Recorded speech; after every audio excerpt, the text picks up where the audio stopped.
ನಮಸ್ಕಾರ ವಿದ್ಯಾರ್ಥಿಗಳೇ, ನನ್ನ ಹೆಸರು ಶಿವಕುಮಾರ್ ಸೂರ್ಯವಂಶಿ. ನಾವು ಇವತ್ತ ಸಮಾಜ ಅಧ್ಯಯನ ಭಾಗ 2ರಲ್ಲಿ ಸ್ವಾತಂತ್ರ್ಯ ಚಳವಳಿ ವಿಷಯ ಬಗ್ಗೆ ನಾವು ಅಭ್ಯಾಸ ಮಾಡ್ತಾ ಇದ್ದೇವೆ ಕಳೆದ 3-4 ತರಗತಿಗಳಿಂದ.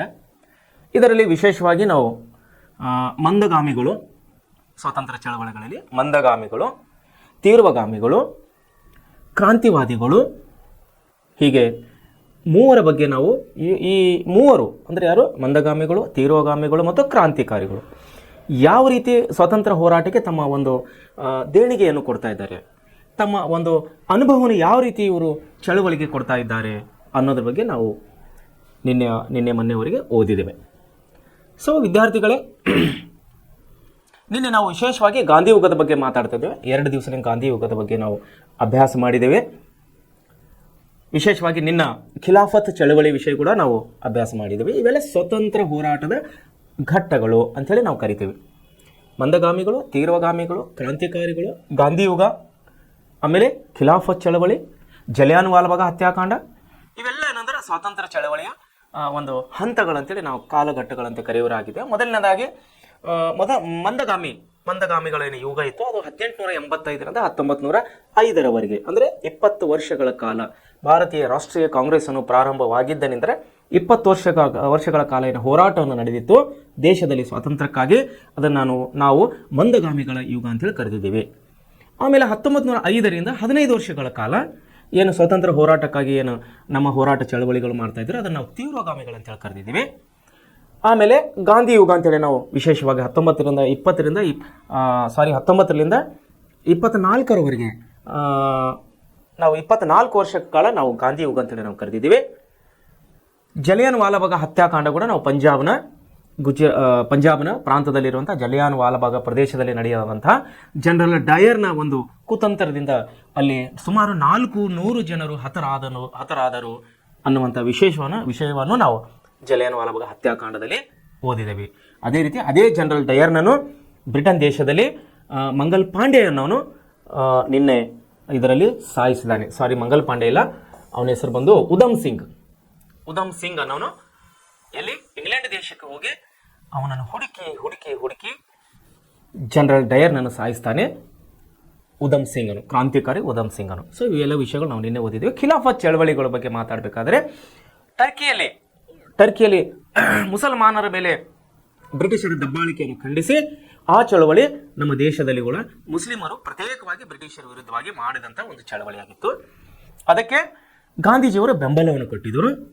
ಕೇವಲ ಮುಸ್ಲಿಮರು, ಕೇವಲ ಹಿಂದೂಗಳು ಬೇರೆ ಬೇರೆ ಹೋರಾಟ ಮಾಡಿದರೆ ನಮಗೆ ಸ್ವಾತಂತ್ರ್ಯ ಸಿಗೋದಿಲ್ಲ ಅನ್ನುವಂಥ ಭಾವನೆಯನ್ನು ನಮ್ಮ ಗಾಂಧೀಜಿಯವರಿಗೆ ಬಂದಿತ್ತು. ಸೊ ಇದನ್ನರಿತ ಅವರು ಬ್ರಿಟಿಷರ ವಿರುದ್ಧವಾಗಿ ಖಿಲಾಫತ್ ಚಳವಳಿಗೆ ಮುಸ್ಲಿಮ ಬಾಂಧವರಿಗೆ ಇವರು ಸಹಕಾರವನ್ನು ಮಾಡಿದರು. ಆ ಹೋರಾಟದಲ್ಲಿ ನಮ್ಮ ಹಿಂದೂಗಳು ಕೂಡ ಭಾಗವಹಿಸಿದರು ಖಿಲಾಫತ್ ಚಳವಳಿಯಲ್ಲಿ. ಈ ಖಿಲಾಫತ್ ಚಳವಳಿಯನ್ನು ಪ್ರಾರಂಭ ಮಾಡಿದರು ಮೊಹಮ್ಮದ್ ಅಲಿ ಮತ್ತು ಶೌಕತ್ ಅಲಿ, ಇಬ್ಬರು ಸಹೋದರರು ಬ್ರಿಟಿಷರ ವಿರುದ್ಧವಾಗಿ ದಂಗೆ ಎದ್ದಿದ್ದರು ಅನ್ನುವಂಥ ಅಂಶಗಳನ್ನು ನಾವು ಕಳೆದ ಹಲವು ಅಭ್ಯಾಸಗಳಲ್ಲಿ ತರಗತಿಗಳಲ್ಲಿ ಓದ್ತಾ ಬರ್ತಾ ಇದ್ದೇವೆ. ಸೊ ಇವತ್ತಿಗೆ ನಾವು ಬಂದಿದ್ದೇವೆ ಅಸಹಕಾರ ಚಳವಳಿ. ಇದು ಕೂಡ ಭಾರತ ಸ್ವಾತಂತ್ರ್ಯ ಸಂಗ್ರಾಮದ ಒಂದು ಪ್ರಮುಖ ಘಟ್ಟ, ಒಂದು ಪ್ರಮುಖ ಚಳವಳಿ ಅಂತೇಳಿ ನಾವು ಕರೆಯೋರಾಗಿದ್ದೇವೆ. ಸೊ ಏನಾಗ್ತಾ ಇದೆ ಈ ಅಸಹಕಾರ ಚಳವಳಿಯಲ್ಲಿ ಅಂದರೆ, ಗಾಂಧೀಜಿ ಬ್ರಿಟಿಷರ ವಿರುದ್ಧ 1920ರಲ್ಲಿ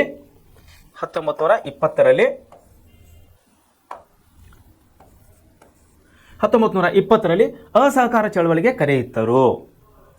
ಗಾಂಧೀಜಿಯವರ ಸ್ವಾತಂತ್ರ್ಯ ಚಳವಳಿಯ ಏನಾಗಿತ್ತು ರೀ, ಅವ್ರದ್ದು ಮೂಲ ಧ್ಯೇಯ ಏನಾಗಿತ್ತು ರೀ, ಅಹಿಂಸೆ, ಹಿಂಸೆ ಮಾಡಂಗಿಲ್ಲ, ಹಿಂಸೆ ಮಾಡದೆ ನಮಗೆ ಸ್ವಾತಂತ್ರ್ಯ ಬೇಕು, ಹಿಂಸೆಗಳ ಮೂಲಕ ಹೋದರೆ ಬ್ರಿಟಿಷರು ನಮ್ಮನ್ನು ಮಣಿಯೋದಿಲ್ಲ. ಇದನ್ನು ಎಲ್ಲ ಅರಿತಿದ್ರು ಅವರು, ದಕ್ಷಿಣ ಆಫ್ರಿಕಾದಲ್ಲಿ ಅರಿತಿದ್ರು ಅವರು. ಗಾಂಧೀಜಿಯವರು ಏನಾಗಿತ್ತು, ಲಂಡನ್ನಲ್ಲಿ ಬ್ಯಾರಿಸ್ಟರ್ ಪದವಿ ಮುಗಿಸಿನಾಗ ವಕೀಲ ವೃತ್ತಿಯನ್ನು ಪ್ರಾರಂಭ ಮಾಡಲಿಕ್ಕೆ ಎಲ್ಲಿ ಹೋಗಿದ್ರು ಇವರು, ದಕ್ಷಿಣ ಆಫ್ರಿಕಾಕ್ಕೆ ಹೋಗಿದ್ದರು ಮಹಾತ್ಮ ಗಾಂಧೀಜಿಯವರು. ಅಲ್ಲಿ ಏನು ನಡೀತಾ ಇದ್ದು, ಬಿಳಿಯರು ಮತ್ತು ಕರಿಯರು ಮಧ್ಯದಲ್ಲಿ ವರ್ಣಭೇದವನ್ನು ನಡೀತಾ ಇತ್ತು. ಅದನ್ನು ಖಂಡಿಸಿ ಕರಿಯನರಿಗೆ, ಕೀಳಾಗಿ ನೋಡುತ್ತಿದ್ದಂಥ ಕರಿಯನರಿಗೆ ನ್ಯಾಯ ಕೊಡಿಸಲಿಕ್ಕೆ ಮಹಾತ್ಮ ಗಾಂಧೀಜಿಯವರು ದಕ್ಷಿಣ ಆಫ್ರಿಕಾ ದೇಶಕ್ಕೆ ಹೋಗಿ ಅಲ್ಲಿ ಅವರು ಹೋರಾಟವನ್ನು ಮಾಡಿ, ಸ್ವಾತಂತ್ರ್ಯ ಹೋರಾಟವನ್ನು ಮಾಡಿ ಅಲ್ಲಿ ಅವರಿಗೂ ಕೂಡ ಸ್ವಾತಂತ್ರ್ಯವನ್ನು ಕೊಡಿಸಿದರು ಮಹಾತ್ಮ ಗಾಂಧೀಜಿಯವರು. ಅಲ್ಲಿ ಯಾವ ಒಂದು ಅಸ್ತ್ರಗಳ ಮೂಲಕ ಅವರು ಇದು ಮಾಡಿದರು ಚಳವಳಿ, ಅಹಿಂಸೆ ಮೂಲಕ. ಅಹಿಂಸೆ ಮತ್ತು ಸತ್ಯಾಗ್ರಹ ಮತ್ತು ಆತ್ಮಾಭಿಮಾನ, ಈ 3 ಅಂಶಗಳನ್ನು ಮುಂದೆ ಇಟ್ಟುಕೊಂಡು ಗಾಂಧೀಜಿಯವರು ಸ್ವಾತಂತ್ರ್ಯ ಹೋರಾಟವನ್ನು ಮುಂದುವರಿಸ್ತಾ ಇದ್ದಾರೆ. ಒಂದು ಅಹಿಂಸೆ ಮಾರ್ಗ, ಎರಡನೇದು ಸತ್ಯಾಗ್ರಹ ಮಾರ್ಗ, ಮೂರನೇದು ಆತ್ಮಾಭಿಮಾನ. ಆತ್ಮಾಭಿಮಾನ ಅಂಶದ ವಿಷಯ ನಾನು ನಿನ್ನ ಸವಿಸ್ತಾರವಾಗಿ ಹೇಳಿದ್ದೀನಿ. ಯಾಕಂದ್ರೆ ಆತ್ಮಾಭಿಮಾನ ಎಲ್ಲಿವರೆಗೆ ನಮ್ಮ ಜನರಿಗೆ ಆತ್ಮ ಅಭಿಮಾನ ಬರೋದಿಲ್ಲವೋ ಅಲ್ಲಿವರೆಗೆ ಇವರಿಗೆ ತನ್ನದು ಅನ್ನುವಂಥ ತಿಳುವಳಿಕೆಯನ್ನು ಬರುವುದಿಲ್ಲ, ತನ್ನದು ನಮ್ಮ ದೇಶ ನಮ್ಮ ಸ್ವಾತಂತ್ರ್ಯ ಅನ್ನೋ ಅರಿವನ್ನು ಬರುವುದಿಲ್ಲ, ಎಲ್ಲಿವರೆಗೆ ಆತ್ಮಾಭಿಮಾನವನ್ನು ಬರುವುದಿಲ್ಲ. ಸೊ ಈ ಕೆಲಸವನ್ನು ಮಹಾತ್ಮ ಗಾಂಧೀಜಿಯವರು ಮಾಡಿದರು.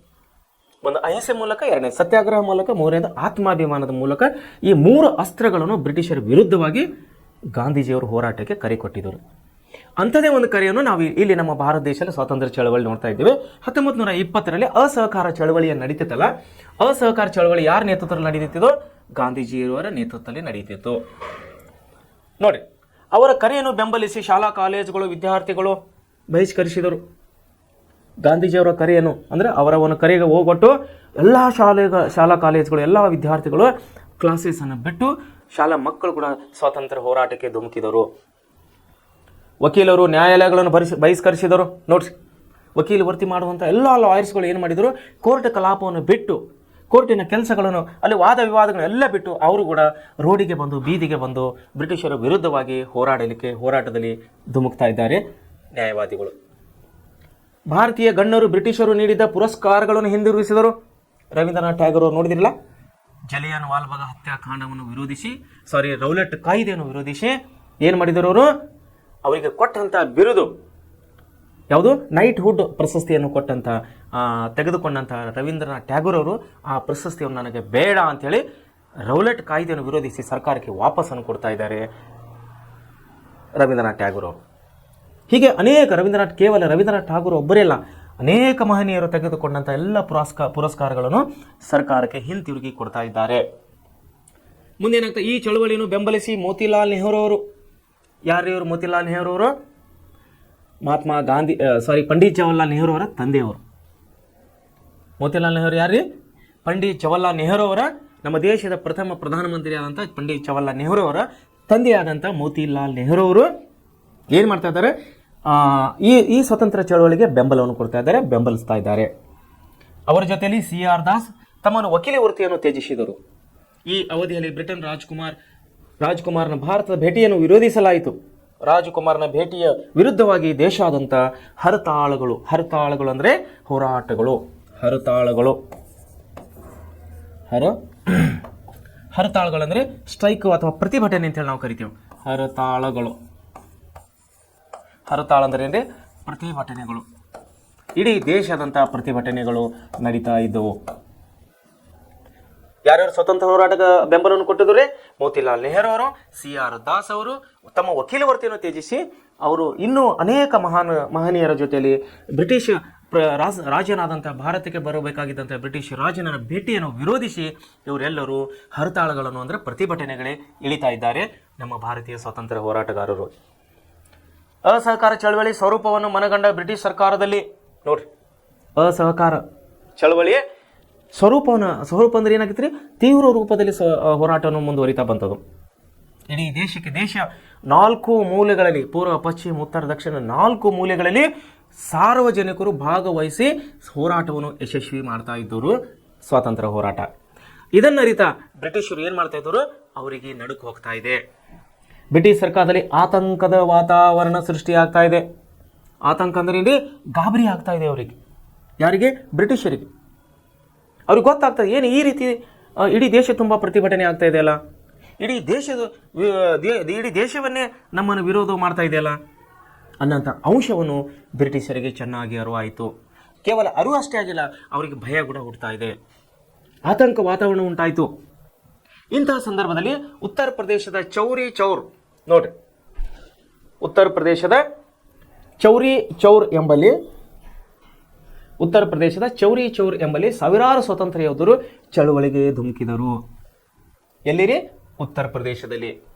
ಈ ಒಂದು ವಾತಾವರಣ ಮೂಮೆಂಟ್ನಲ್ಲಿ, ಈ ಸ್ವತಂತ್ರ ಹೋರಾಟದ ಚಳವಳಿಯ ಮೂಮೆಂಟ್ನಲ್ಲಿ ಇಡೀ ದೇಶವೇ ಪ್ರತಿಭಟನೆಗಳಿದಾಗ ವಿಶೇಷವಾಗಿ ಏನಾಗ್ತದೆ? ಉತ್ತರ ಪ್ರದೇಶದ ಚೌರಿ ಚೌರ್ ಎನ್ನುವಂಥ ಪ್ರದೇಶದಲ್ಲಿ ಚೌರ್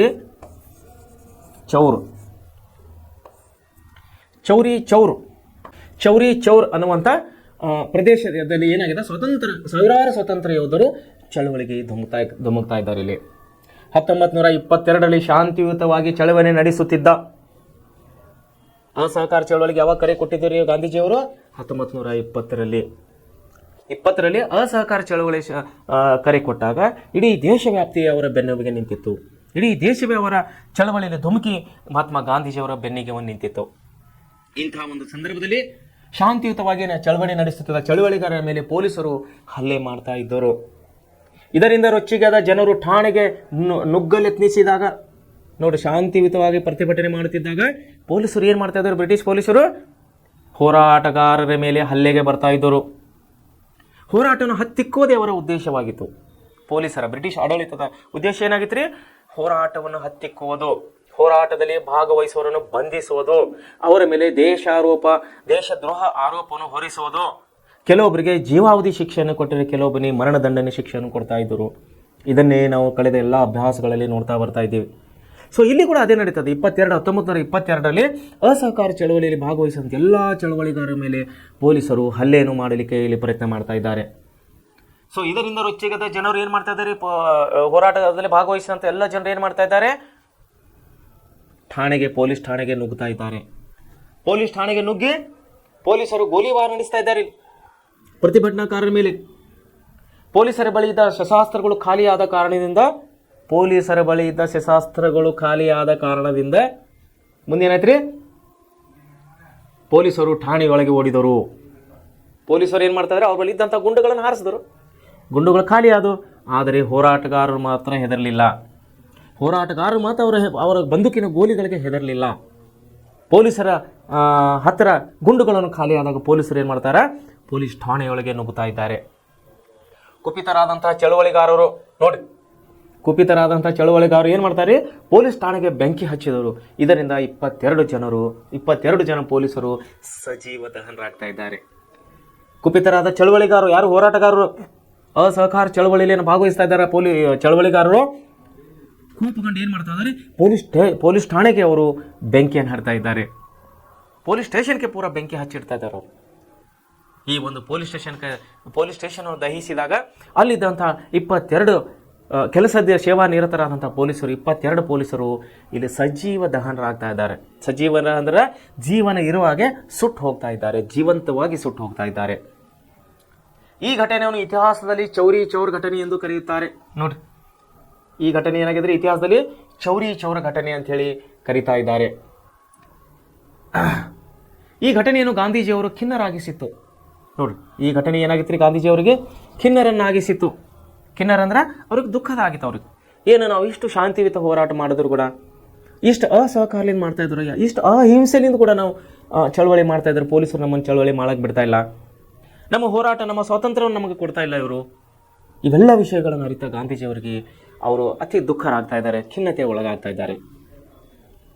ನೋಡ್ರಿ ಮುಂದೆ ಹಾಗೆ ಚಳವಳಿಗಾರರ ಹಿಂಸಾತ್ಮಕ ವರ್ತನೆಗಾಗಿ ನೋಡ್ರಿ, ಚಳವಳಿಗಾರರ ಹಿಂಸಾತ್ಮಕ ವರ್ತನೆ ಇಲ್ಲಿ ಏನಾಗ ಚಳವಳಿ ಕೂತವ್ರಿಗೆ ಏನು ಹೇಳಿದ್ರು ಗಾಂಧೀಜಿಯವರು? ಅಹಿಂಸೆಯ ಮಾರ್ಗ ಅಂತ ಹೇಳಿದರು. ಆದರೆ ಉದ್ರಿಕ್ತರಾದಂತಹ ನಮ್ಮ ಹೋರಾಟಗಾರರು ಕೆಲವೊಂದು ಪರಿಸ್ಥಿತಿಯಲ್ಲಿ ಕಾನೂನನ್ನು ಕೈಗೆ ತಗೋತಾ ಇದ್ದವರು. ಇವರು ಗಾಂಧೀಜಿಯವರು ಹೇಳಿದ ಮಾತಿಗೆ ಕೂಡ ವಿರೋಧ ಅವರ ಮಾತಿನ ಪ್ರಕಾರ ನಡೀತಾ ಇದ್ದಿಲ್ಲ. ಅಂದರೆ ಅಹಿಂಸೆಗೆ ಇಳಿಬೇಡ್ರಿ ಅಂತ ಹೇಳಿದ್ರು ಕೂಡ ಕೆಲ ಚಳವಳಿಗಾರರು ಅಹಿಂಸೆಗೆ ಇಳಿತಾ ಇದ್ದರು. ನೋಡ್ರಿ, ಚಳವಳಿಗಾರ ಹಿಂಸಾತ್ಮಕ ವರ್ತನೆ ಗಾಂಧೀಜಿಯವರು ವಿಷಾದ ವ್ಯಕ್ತಪಡಿಸಿ ಚಳವಳಿಯನ್ನು ಹಿಂತೆಗೆದುಕೊಂಡರು. ಏನಾಯ್ತ್ರಿ? ಅಸಹಕಾರ ಚಳವಳಿಯಲ್ಲಿ ಚೌರಿಯಲ್ಲಿ ನಡೆದಂಥ ಘಟನೆ, ಉತ್ತರ ಪ್ರದೇಶದಲ್ಲಿ ನಡೆದಂಥ ಘಟನೆ ಏನಾಯ್ತ್ರಿ? ಚಳವಳಿಗೆ ಹಿಂತಿರುಗ್ತದೆ. ಚಳವಳಿಗೆ ಹಿಂತಿರುಗಿದ ಮೇಲೆ ಏನಾಯ್ತ್ರಿ? ಎಲ್ಲ ಪ್ರತಿಭಟನಾಕಾರರು ಪೊಲೀಸ್ ಸ್ಟೇಷನ್ಗಳಿಗೆ ಬೆಂಕಿ ಇಟ್ಟಿದ್ದರು. ಸಜೀವವಾಗಿ ದಹನಗೊಂಡರು 22 ಪೊಲೀಸರು. ಸೇವಾ ನಿರತ ಡ್ಯೂಟಿಯಲ್ಲಿದ್ದಂಥ 22 ಪೊಲೀಸರು ಇಲ್ಲಿ ಸುಟ್ಟು ಬೂದಿ ಆಗ್ತಾರೆ. ಈ ವರ್ತನೆಯನ್ನು ಮಹಾತ್ಮ ಗಾಂಧೀಜಿಯವರಿಗೆ ಖಿನ್ನತೆಗೆ ಒಳಪಡಿಸುತ್ತೆ. ಅವ್ರಿಗೆ ಬೇಜಾರ್ತಂತವ್ರಿಗೆ ತುಂಬ ದುಃಖ ಆಯ್ತು ಅವ್ರಿಗೆ. ಯಾಕಂದರೆ ಅವರ ಉದ್ದೇಶ ಏನಾಗಿತ್ತು? ಅಹಿಂಸೆಯ ಚಳವಳಿ ಆಗಿತ್ತು. ಅವರು ಯಾರ್ದು? ಗಾಂಧೀಜಿಯವರು. ಆದರೆ ಇಲ್ಲಿ ಏನಾಗ್ತಾ ಇದೆ? ಇಲ್ಲಿ ಚಳವಳಿ ಏನಾಗ್ತದೆ? ಹಿಂಸೆಯ ರೂಪಕ್ಕೆ ತೆರಳ್ತಾ ಇದೆ. ಇಲ್ಲಿ ಚಳವಳಿ ಹಿಂಸೆಯನ್ನು ತಾಳ್ತಾ ಇದೆ, ಹಿಂಸೆಯ ರೂಪವನ್ನು ತಾಳ್ತಾ ಇದೆ. ಸೊ ಚಳವಳಿಗಾರರ ಮೇಲೆ ಗಾಂಧೀಜಿಯವರು ಇಲ್ಲಿ ಕೋಪ ಮಾಡ್ಕೋತಾ ಇದ್ದಾರೆ. ಖಿನ್ನತೆ ಒಳಗಾಗಿ ಬೇಜಾರಾಗಿ ಅವ್ರು ಏನು ಮಾಡಿದ್ರು, ತಮ್ಮ ಚಳವಳಿಯನ್ನು ಹಿಂಪಡೆಯುತ್ತಿದ್ದಾರೆ. 1922ರ ಅಸಹಕಾರ ಚಳವಳಿ ನೋಡಿ, ಗಾಂಧೀಜಿಯವರು ಈ ಚಳವಳಿಯನ್ನು ಹಿಂತೆಗೆದುಕೊಳ್ತಾರೆ. ಬ್ರಿಟಿಷ್ ಸರ್ಕಾರವು ಹಿಂಸಾತ್ಮಕ ಘಟನೆ ಗಾಂಧೀಜಿಯವರನ್ನು ಹೊಣೆಗಾರರನ್ನಾಗಿಸಿತ್ತು. ಈ ಹಿಂಸಾತ್ಮಕ ಏನ್ ಮಾಡ್ತೀರಿ, ಬ್ರಿಟಿಷ್ ಸರ್ಕಾರ ಏನ್ ಮಾಡ್ತೀರಿ, ಗಾಂಧೀಜಿ ಅವರನ್ನೇ ಹೊಣೆಗಾರರನ್ನಾಗಿ ಮಾಡಿತ್ತು. ಗಾಂಧೀಜಿಯವರೇ ನೀವು ಭಾಗವಹಿಸಿದ್ದಕ್ಕಾಗಿ ಅಥವಾ ನಿಮ್ಮ ಪ್ರೇರಣೆಯಿಂದಾಗಿ ಅಥವಾ ನಿಮ್ಮ ಪ್ರಚೋದನೆಯಿಂದಾಗಿ ಈ ಹಿಂಸೆಯನ್ನು ನಡೀತಾ ಇದೆ. ಇದಕ್ಕೆ ಯಾರು ಹೊಣೆಗಾರರು, ನೀವೇ ಹೊಣೆಗಾರರು ಅಂತೇಳಿ ಗಾಂಧೀಜಿಯವರನ್ನು ಹೊಣೆಗಾರರನ್ನಾಗಿ ಮಾಡ್ತಾ ಇದೆ ಬ್ರಿಟಿಷ್ ಸರ್ಕಾರ ಅಥವಾ ಬ್ರಿಟಿಷ್ ಆಡಳಿತ. ನೋಡಿ, ಸರ್ಕಾರವು ಅವರಿಗೆ 6 ವರ್ಷಗಳ ಕಾಲ ಸೆರೆಮನೆ ವಾಸ ವಿಧಿಸಿತ್ತು. ಎಷ್ಟ್ರಿ? 6 ವರ್ಷಗಳ ಕಾಲ ಸೆರೆಮನೆ ವಾಸವನ್ನು ವಿಧಿಸಿತ್ತು ಬ್ರಿಟಿಷ್ ಸರ್ಕಾರ ಮಹಾತ್ಮ ಗಾಂಧೀಜಿಯವರಿಗೆ. ಆದರೆ 1924ರಲ್ಲಿ ಅನಾರೋಗ್ಯದ ಕಾರಣದಿಂದ ಗಾಂಧೀಜಿಯವರನ್ನು ಸರ್ಕಾರವು ಬಿಡುಗಡೆಗೊಳಿಸಿತ್ತು. ಸರ್ಕಾರ ಏನು ಮಾಡಿದ್ರಿ, 1924ರಲ್ಲಿ ಗಾಂಧೀಜಿಯವರ ಆರೋಗ್ಯದಲ್ಲಿ ಏರುಪೇರು ಆಗಿದ್ದರಿಂದ, ಅವರ ಆರೋಗ್ಯದಲ್ಲಿ ಸಮಸ್ಯೆ ಉಂಟಾಗಿದ್ದರಿಂದ ಗಾಂಧೀಜಿಯವರಿಗೆ ಏನ್ ಮಾಡ್ತಾ ಇದ್ದಾರೆ ಬ್ರಿಟಿಷರು, ಜೈಲಿನಿಂದ ಅಥವಾ ಸೆರೆಮನೆಯಿಂದ ಬಿಡುಗಡೆ ಮಾಡ್ತಾ ಇದ್ದಾರೆ 1924ರಲ್ಲಿ. 1919ರ ಕಾಯ್ದೆಯು ಚುನಾವಣೆಗಳಲ್ಲಿ ಭಾಗವಹಿಸುವ ಅವಕಾಶವನ್ನು ಭಾರತೀಯರಿಗೆ ನೀಡಿತ್ತು. ಯಾವ ಕಾಯ್ದೆ ನೀಡಿದ್ರೆ, 1919ರ ಕಾಯ್ದೆ ಭಾರತೀಯರಿಗೆ ಏನ್ ಮಾಡಿದ್ರಿ, ಚುನಾವಣೆಯಲ್ಲಿ ಭಾಗವಹಿಸುವಂತ ಒಂದು ಅವಕಾಶವನ್ನು ಕೊಟ್ಟಿತ್ತು. ಆದರೆ ಈ ಕಾಯ್ದೆಯು ಸದುದ್ದೇಶವನ್ನು ಹೊಂದಿಲ್ಲವಾದ್ದರಿಂದ, ಈ ಕಾಯ್ದೆ ಏನಾಗಿತ್ರಿ, ಸದುದ್ದೇಶ ಅಂದ್ರೆ ಒಳ್ಳೆಯ ಉದ್ದೇಶವನ್ನು ಹೊಂದಿದ್ದಿಲ್ಲ. ಯಾರ ಪರವಾಗಿ, ನಾಗರಿಕರ, ನಮ್ಮ ದೇಶದ ನಾಗರಿಕರ ಪರವಾಗಿ ಒಳ್ಳೆಯ ಉದ್ದೇಶವನ್ನು ಹೊಂದಿದ್ದಿಲ್ಲ 1919ರ ಭಾರತ ಸರ್ಕಾರ ಕಾಯ್ದೆ. ಇದನ್ನರಿತ ಯಾವ್ರಿ, ಆದರೆ ಈ ಕಾಯ್ದೆ ಏನಾಗಿತ್ತು, ನಮ್ಮ ಭಾರತೀಯರಿಗೆ ಸದುದ್ದೇಶವಿದ್ದಿಲ್ಲ, ಆದರೆ ಬ್ರಿಟಿಷರಿಗೆ ಸದುದ್ದೇಶವಾಗಿತ್ತು. ಯಾಕಂದ್ರೆ ಯಾವುದೇ ಕಾನೂನನ್ನು ತೆಗೆದಾಗ ಅವ್ರು ಏನ್ ಮಾಡ್ತಿದ್ರು ಬ್ರಿಟಿಷರು, ಅವರಿಗೆ ಬೇಕಾದ ಹಾಗೆ, ಅವರಿಗೆ ಅನುಕೂಲವಾಗುವ ಹಾಗೆ ಕಾಯ್ದೆಗಳನ್ನು ರೂಪ ಮಾಡ್ತಾ ಇದ್ದರು ಬ್ರಿಟಿಷರು. ಈ 1919ರ ಕಾಯ್ದೆ ಏನಾಗಿತ್ತು ಅಂದ್ರೆ ಬ್ರಿಟಿಷರಿಗೆ ಅನುಕೂಲವಾಗಿತ್ತು, ಆದರೆ ನಮ್ಮ ದೇಶಕ್ಕೆ ಯಾವುದೇ ರೀತಿಯ ಅನುಕೂಲ ಆಗಲಿಲ್ಲ. ಅದ್ರಾಗ ಏನು ಕೊಟ್ಟಿದ್ರು, 19ರ ಅವಕಾಶದಲ್ಲಿ ಏನು ಕೊಟ್ಟಿದ್ರು, ಚುನಾವಣೆಗಳಲ್ಲಿ ಭಾಗವಹಿಸುವ ಅವಕಾಶವನ್ನು ಭಾರತೀಯರಿಗೆ ಕೊಟ್ಟಿದ್ರು ಅವರು ಬ್ರಿಟಿಷರು ನೋಡಿ. ಆದರೆ ಈ ಕಾಯ್ದೆ ಏನಾಗಿತ್ತು, ಸದುದ್ದೇಶ ಅಂದ್ರೆ ಒಳ್ಳೆಯ ಉದ್ದೇಶದಿಂದ ಕೂಡಿಲ್ಲದ ಕಾರಣಕ್ಕಾಗಿ ಈ ಕೆಲವು ಕಾಂಗ್ರೆಸ್ಸಿಗರು, ಯಾರು ಭಾರತೀಯ ರಾಷ್ಟ್ರೀಯ ಕಾಂಗ್ರೆಸ್ನ ಕಾರ್ಯಕರ್ತರು ಅಥವಾ ನಾಯಕರು ಇದನ್ನು ಬಹಿಷ್ಕಾರ ಮಾಡ್ತಾ ಇದ್ದಾರೆ. 1919ರ ಕಾಯ್ದೆಯನ್ನು ನಮಗೆ ಬೇಡ, ನಮಗೆ ಇದರಿಂದ ಯಾವುದೇ ರೀತಿ ಉಪಯೋಗ ಇಲ್ಲ ಅಂಥೇಳಿ ನಮ್ಮ ಕಾಂಗ್ರೆಸ್ಸಿನ ಅಖಿಲ ಭಾರತ ರಾಷ್ಟ್ರೀಯ ಕಾಂಗ್ರೆಸ್ನ ಕಾರ್ಯಕರ್ತರು ಮತ್ತು ನಾಯಕರು ಈ ಕಾಯ್ದೆಯನ್ನು ವಿರೋಧ ಮಾಡ್ತಾ ಇದ್ದಾರೆ, ಬಹಿಷ್ಕಾರ ಮಾಡ್ತಾ ಇದ್ದಾರೆ.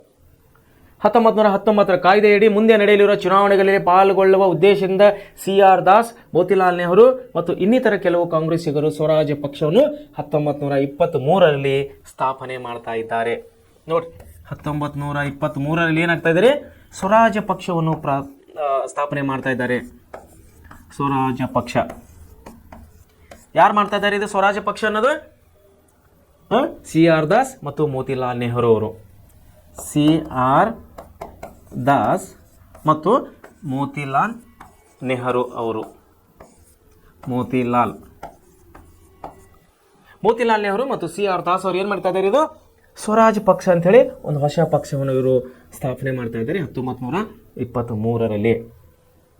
ಹೀಗೆ ಸ್ಥಾಪನೆಗೊಂಡ ಸ್ವರಾಜ್ ಪಕ್ಷವು ಶಾಸನ ಸಭೆಯನ್ನು ಪ್ರವೇಶಿಸಿ ಒಳಗಿನಿಂದಲೇ ಸರ್ಕಾರದ ನೀತಿಯನ್ನು ವಿರೋಧಿಸಿ ಅದರ ಕೆಲಸಕ್ಕೆ ಅಡ್ಡಿಯನ್ನುಂಟು ಮಾಡುವ ಅಭಿಲಾಷೆಯನ್ನು ಹೊಂದಿತ್ತು. ಸ್ವರಾಜ್ ಪಕ್ಷದ ಉದ್ದೇಶ ಏನಾಗಿತ್ತು, ಸರ್ಕಾರದಲ್ಲಿ ಭಾಗವಹಿಸಬೇಕು, ಸರ್ಕಾರ ಮಾಡುವಂತಹ ಕಾಯ್ದೆಗಳನ್ನು ಸರ್ಕಾರದ ಒಳಗೆ ಕೂತ್ಕೊಂಡು ವಿರೋಧ ಮಾಡಬೇಕು ಅನ್ನುವಂಥ ಉದ್ದೇಶನು ಸ್ವರಾಜ್ ಪಕ್ಷದ ಆಗಿತ್ತು. ಸ್ವರಾಜ್ ಪಕ್ಷವನ್ನು ಪ್ರಾರಂಭ ಮಾಡಿದ್ರು ಯಾರು, ಮೋತಿಲಾಲ್ ನೆಹರು ಅವರು ಮತ್ತು CR ದಾಸ್ ಅವರು. ಅವ್ರಿಗೆ ಗೊತ್ತಾಯ್ತು, ಇದು ಯಾವುದೇ ಕಾಯ್ದೆಗಳು ಬ್ರಿಟಿಷರು ತೆಗೆದರೆ ನಮ್ಮ ದೇಶದ ಒಳತಿಗಾಗಿ ತೆಗೆಯೋದಿಲ್ಲ, ಅವ್ರು ಏನೇ ತೆಗೆದ್ರು ಕೂಡ ಅವರಿಗೆ ಅನುಕೂಲವಾದಂಥ ಕಾಯ್ದೆಗಳನ್ನು ತೆಗಿತಾರೆ ವಿನ ನಮ್ಮ ನಾಗರಿಕರಿಗೆ ಬೇಕಾಗದಂಥ, ನಮ್ಮ ನಾಗರಿಕರಿಗೆ ಅನುಕೂಲವಾದಂಥ ಯಾವುದೇ ಕಾನೂನುಗಳನ್ನು ಕಾಯ್ದೆಗಳನ್ನು ಬ್ರಿಟಿಷ್ ಸರ್ಕಾರ ತೆಗೆಯೋದಿಲ್ಲ ಅಂತೇಳಿ ಗೊತ್ತಾಗಿತ್ತು. ಸೊ ಅದಕ್ಕಾಗಿ ಏನು ಮಾಡಿದ್ರು, 1919ರ ಕಾಯ್ದೆ ಏನು ಅವಕಾಶ ಕೊಟ್ಟಿತ್ತು, ಚುನಾವಣೆಗಳಲ್ಲಿ ಭಾಗವಹಿಸುವಂಥ ಅಧಿಕಾರನೂ ಕೊಟ್ಟಿತ್ತು ನಮ್ಮ ಭಾರತೀಯರು. ಅದರ ಉಪಯೋಗವನ್ನು ಪಡಿಕೊಂಡ ನಮ್ಮ ಮೋತಿಲಾಲ್ ನೆಹರು ಅವರು ಮತ್ತು CR ದಾಸ್ ಅವರು ಏನು ಮಾಡ್ತಾ ಇದ್ದಾರೆ, ಸ್ವರಾಜ್ ಪಕ್ಷನ ಪ್ರಾರಂಭ ಮಾಡ್ತಾ ಇದ್ದಾರೆ 1923ರಲ್ಲಿ. ಈ ಪಕ್ಷದ ಮೂಲಕವಾಗಿ ಸರ್ಕಾರದಲ್ಲಿ ಭಾಗವಹಿಸಿ ಸರ್ಕಾರದಲ್ಲಿ ಕೂತುಕೊಂಡು ಸರ್ಕಾರ ಮಾಡುವಂಥ ಕಾಯ್ದೆಗಳನ್ನು ವಿರೋಧಿಸುವಂಥ ಕೆಲಸವನ್ನು ಈ ಪಕ್ಷದವರು ಮಾಡ್ತಾ ಇದ್ದಾರೆ, ಸ್ವರಾಜ್ ಪಕ್ಷದವರು. ನೋಡಿ, 1924ರಲ್ಲಿ ನಡೆದ ಬೆಳಗಾವಿ ಅಧಿವೇಶನ, ನಮ್ಮ ಬೆಳಗಾವಿ ಪ್ರಾಂತವು, ಬೆಳಗಾವಿ ಪ್ರದೇಶವು ಇಷ್ಟು ಯಾಕೆ ಫೇಮಸ್ ಆಗಿದೆ ಅಂದರೆ 1924 ಅಂದರೆ ಸ್ವಾತಂತ್ರ್ಯ ಪೂರ್ವದ ಅಖಿಲ ಭಾರತ ರಾಷ್ಟ್ರೀಯ ಕಾಂಗ್ರೆಸ್ನ ಸಮಾವೇಶವನ್ನು ಎಲ್ಲಿ ಮಾಡಿದರು? ಬೆಳಗಾವಿ ನಗರದಲ್ಲಿ ಮಾಡಿದರು. ಬೆಳಗಾವಿ ನಗರಕ್ಕೆ ತಾವು ಯಾವಾಗಾದರೂ ಹೋದಾಗ ಚೆನ್ನಮ್ಮ ಸರ್ಕಲ್, ಬೆಳಗಾವಿಯ ಚೆನ್ನಮ್ಮ ಸರ್ಕಲ್ ಪಕ್ಕದಲ್ಲೇ ಇರುವಂಥ ಕೋರ್ಟ್ ಇದೆ, ಡಿಸ್ಟ್ರಿಕ್ಟ್ ಕೋರ್ಟ್ ಇದೆ. ಆ ಕೋರ್ಟ್ ತಾವು ಬಿಲ್ಡಿಂಗನ್ನು ನೋಡಿದ್ರೆ ನಿಮಗೆ ಗೊತ್ತಾಗ್ತದೆ, ಹಳೆಯ ಕಾಲದ ಬಿಲ್ಡಿಂಗ್ ಅದು, ಬ್ರಿಟಿಷರ ಕಾಲದಲ್ಲಿ ಕಟ್ಟದಂಥ ಆಧುನಿಕ ಪದ್ಧತಿ ಇಲ್ಲ, ಅದರ ಹಳೆ ಪದ್ಧತಿ ಇದೆ, ಗಟ್ಟಿಮುಟ್ಟಾದಂಥ ಬಿಲ್ಡಿಂಗ್. ಇವತ್ತಿಗೂ ಕೂಡ ತುಂಬ ಗಟ್ಟಿಮುಟ್ಟಾದಂಥ ಬಿಲ್ಡಿಂಗ್ ಇದೆ, ಬ್ರಿಟಿಷರ ಕಾಲದ ಕೋರ್ಟ್ ಬೆಳಗಾವಿ ಕೋರ್ಟ್. ಸೊ ಏನಾಗ್ತಾ ಇದೆ, ಸ್ವರಾಜ್ ಪಕ್ಷದ ಕಾರ್ಯತಂತ್ರವನ್ನು ಗಾಂಧೀಜಿಯವರು ಏನು ಮಾಡ್ತಾರೆ, ಭಾರತೀಯ ರಾಷ್ಟ್ರೀಯ ಕಾಂಗ್ರೆಸ್ನ ಕಾರ್ಯಕ್ರಮವಾಗಿ ಒಪ್ಪಿಕೊಂಡರು. ಹೀಗೆ ಸ್ವರಾಜ್ ಪಕ್ಷವು ಕಾಂಗ್ರೆಸ್ಸಿನಲ್ಲಿ ಸೇರಿಕೊಂಡಿತ್ತು. ಸ್ವರಾಜ್ ಪಕ್ಷದ ಕಾರ್ಯಕ್ರಮಗಳನ್ನು ಗಾಂಧೀಜಿಯವರು ಒಪ್ಪಿಕೊಂಡಿದ್ದರು. ಅವರಿಗೂ ಸರಿ ಅನ್ನಿಸ್ತು, ಹೌದು ನಾವು ಸರ್ಕಾರದ ಹೊರಗಡೆ ಉಳಿದುಕೊಂಡು ಪ್ರತಿಭಟನೆ ಮಾಡುವುದು ಕೂಡ, ಸರ್ಕಾರದ ಒಳಗೆ ಉಳಿದುಕೊಂಡು ಪ್ರತಿಭಟನೆ ಮಾಡುವುದು ಕೂಡ ಒಳ್ಳೆಯ ನಿರ್ಧಾರ ಅನ್ನೋದು ಗಾಂಧೀಜಿಯವರಿಗೆ ಗೊತ್ತಾಯಿತು. ಆವಾಗ ಏನು ಮಾಡಿದ್ರು ಅವರು, ಸ್ವರಾಜ್ ಪಕ್ಷದ ತತ್ವ ಸಿದ್ಧಾಂತಗಳನ್ನು ಇವರು ಕೂಡ ಒಪ್ಪಿಕೊಂಡರು, ಅವರ ಧ್ಯೇಯ ಉದ್ದೇಶಗಳನ್ನು ಇವರು ಕೂಡ ಒಪ್ಪಿಕೊಂಡರು. ಗಾಂಧೀಜಿಯವರು ಒಪ್ಪಿಕೊಂಡು ಏನು ಮಾಡಿದ್ರು, ಆ ಸ್ವರಾಜ್ ಪಕ್ಷವನ್ನು ಅಖಿಲ ಭಾರತ ರಾಷ್ಟ್ರೀಯ ಕಾಂಗ್ರೆಸ್ ಪಕ್ಷದಲ್ಲಿ ವಿಲನನ್ನು ಮಾಡ್ತಾ ಇದ್ದಾರೆ, ಮಿಕ್ಸ್ ಮಾಡ್ತಾ ಇದ್ದಾರೆ ಈ ಪಕ್ಷದಲ್ಲಿ. ನೋಡಿ, ಹೀಗೆ ಸ್ವರಾಜ್ ಪಕ್ಷವು ಏನಾಯ್ತು, ಕಾಂಗ್ರೆಸ್ನಲ್ಲಿ ಸೇರಿಕೊಂಡು ಒಂದೇ ಪಕ್ಷ ಆಯಿತು, ಭಾರತೀಯ ರಾಷ್ಟ್ರೀಯ ಕಾಂಗ್ರೆಸ್. 1919 ಭಾರತ ಸರ್ಕಾರದ ಈ ಕಾಯ್ದೆಯು, ನೋಡಿ 1919 ಭಾರತ ಸರ್ಕಾರದ ಈ ಕಾಯ್ದೆಯು ಜಾರಿಗೆ ಬಂದ 10 ವರ್ಷದ ಕೊನೆಯಲ್ಲಿ, 1919 10 ವರ್ಷ ಅಂದರೆ 1929 ಕೊನೆಯಲ್ಲಿ, ಅಂದರೆ ಡಿಸೆಂಬರ್ ತಿಂಗಳ ಅಂದಂಗೆ ಅರ್ಥ. 19 ಕೊನೆಯಲ್ಲಿ ಒಂದು ಆಯೋಗವನ್ನು ನೇಮಿಸುವ ಪ್ರಸ್ತಾಪದ ಮನಸೂಚೆಯನ್ನು ವ್ಯಕ್ತಪಡಿಸಲಾಯಿತು.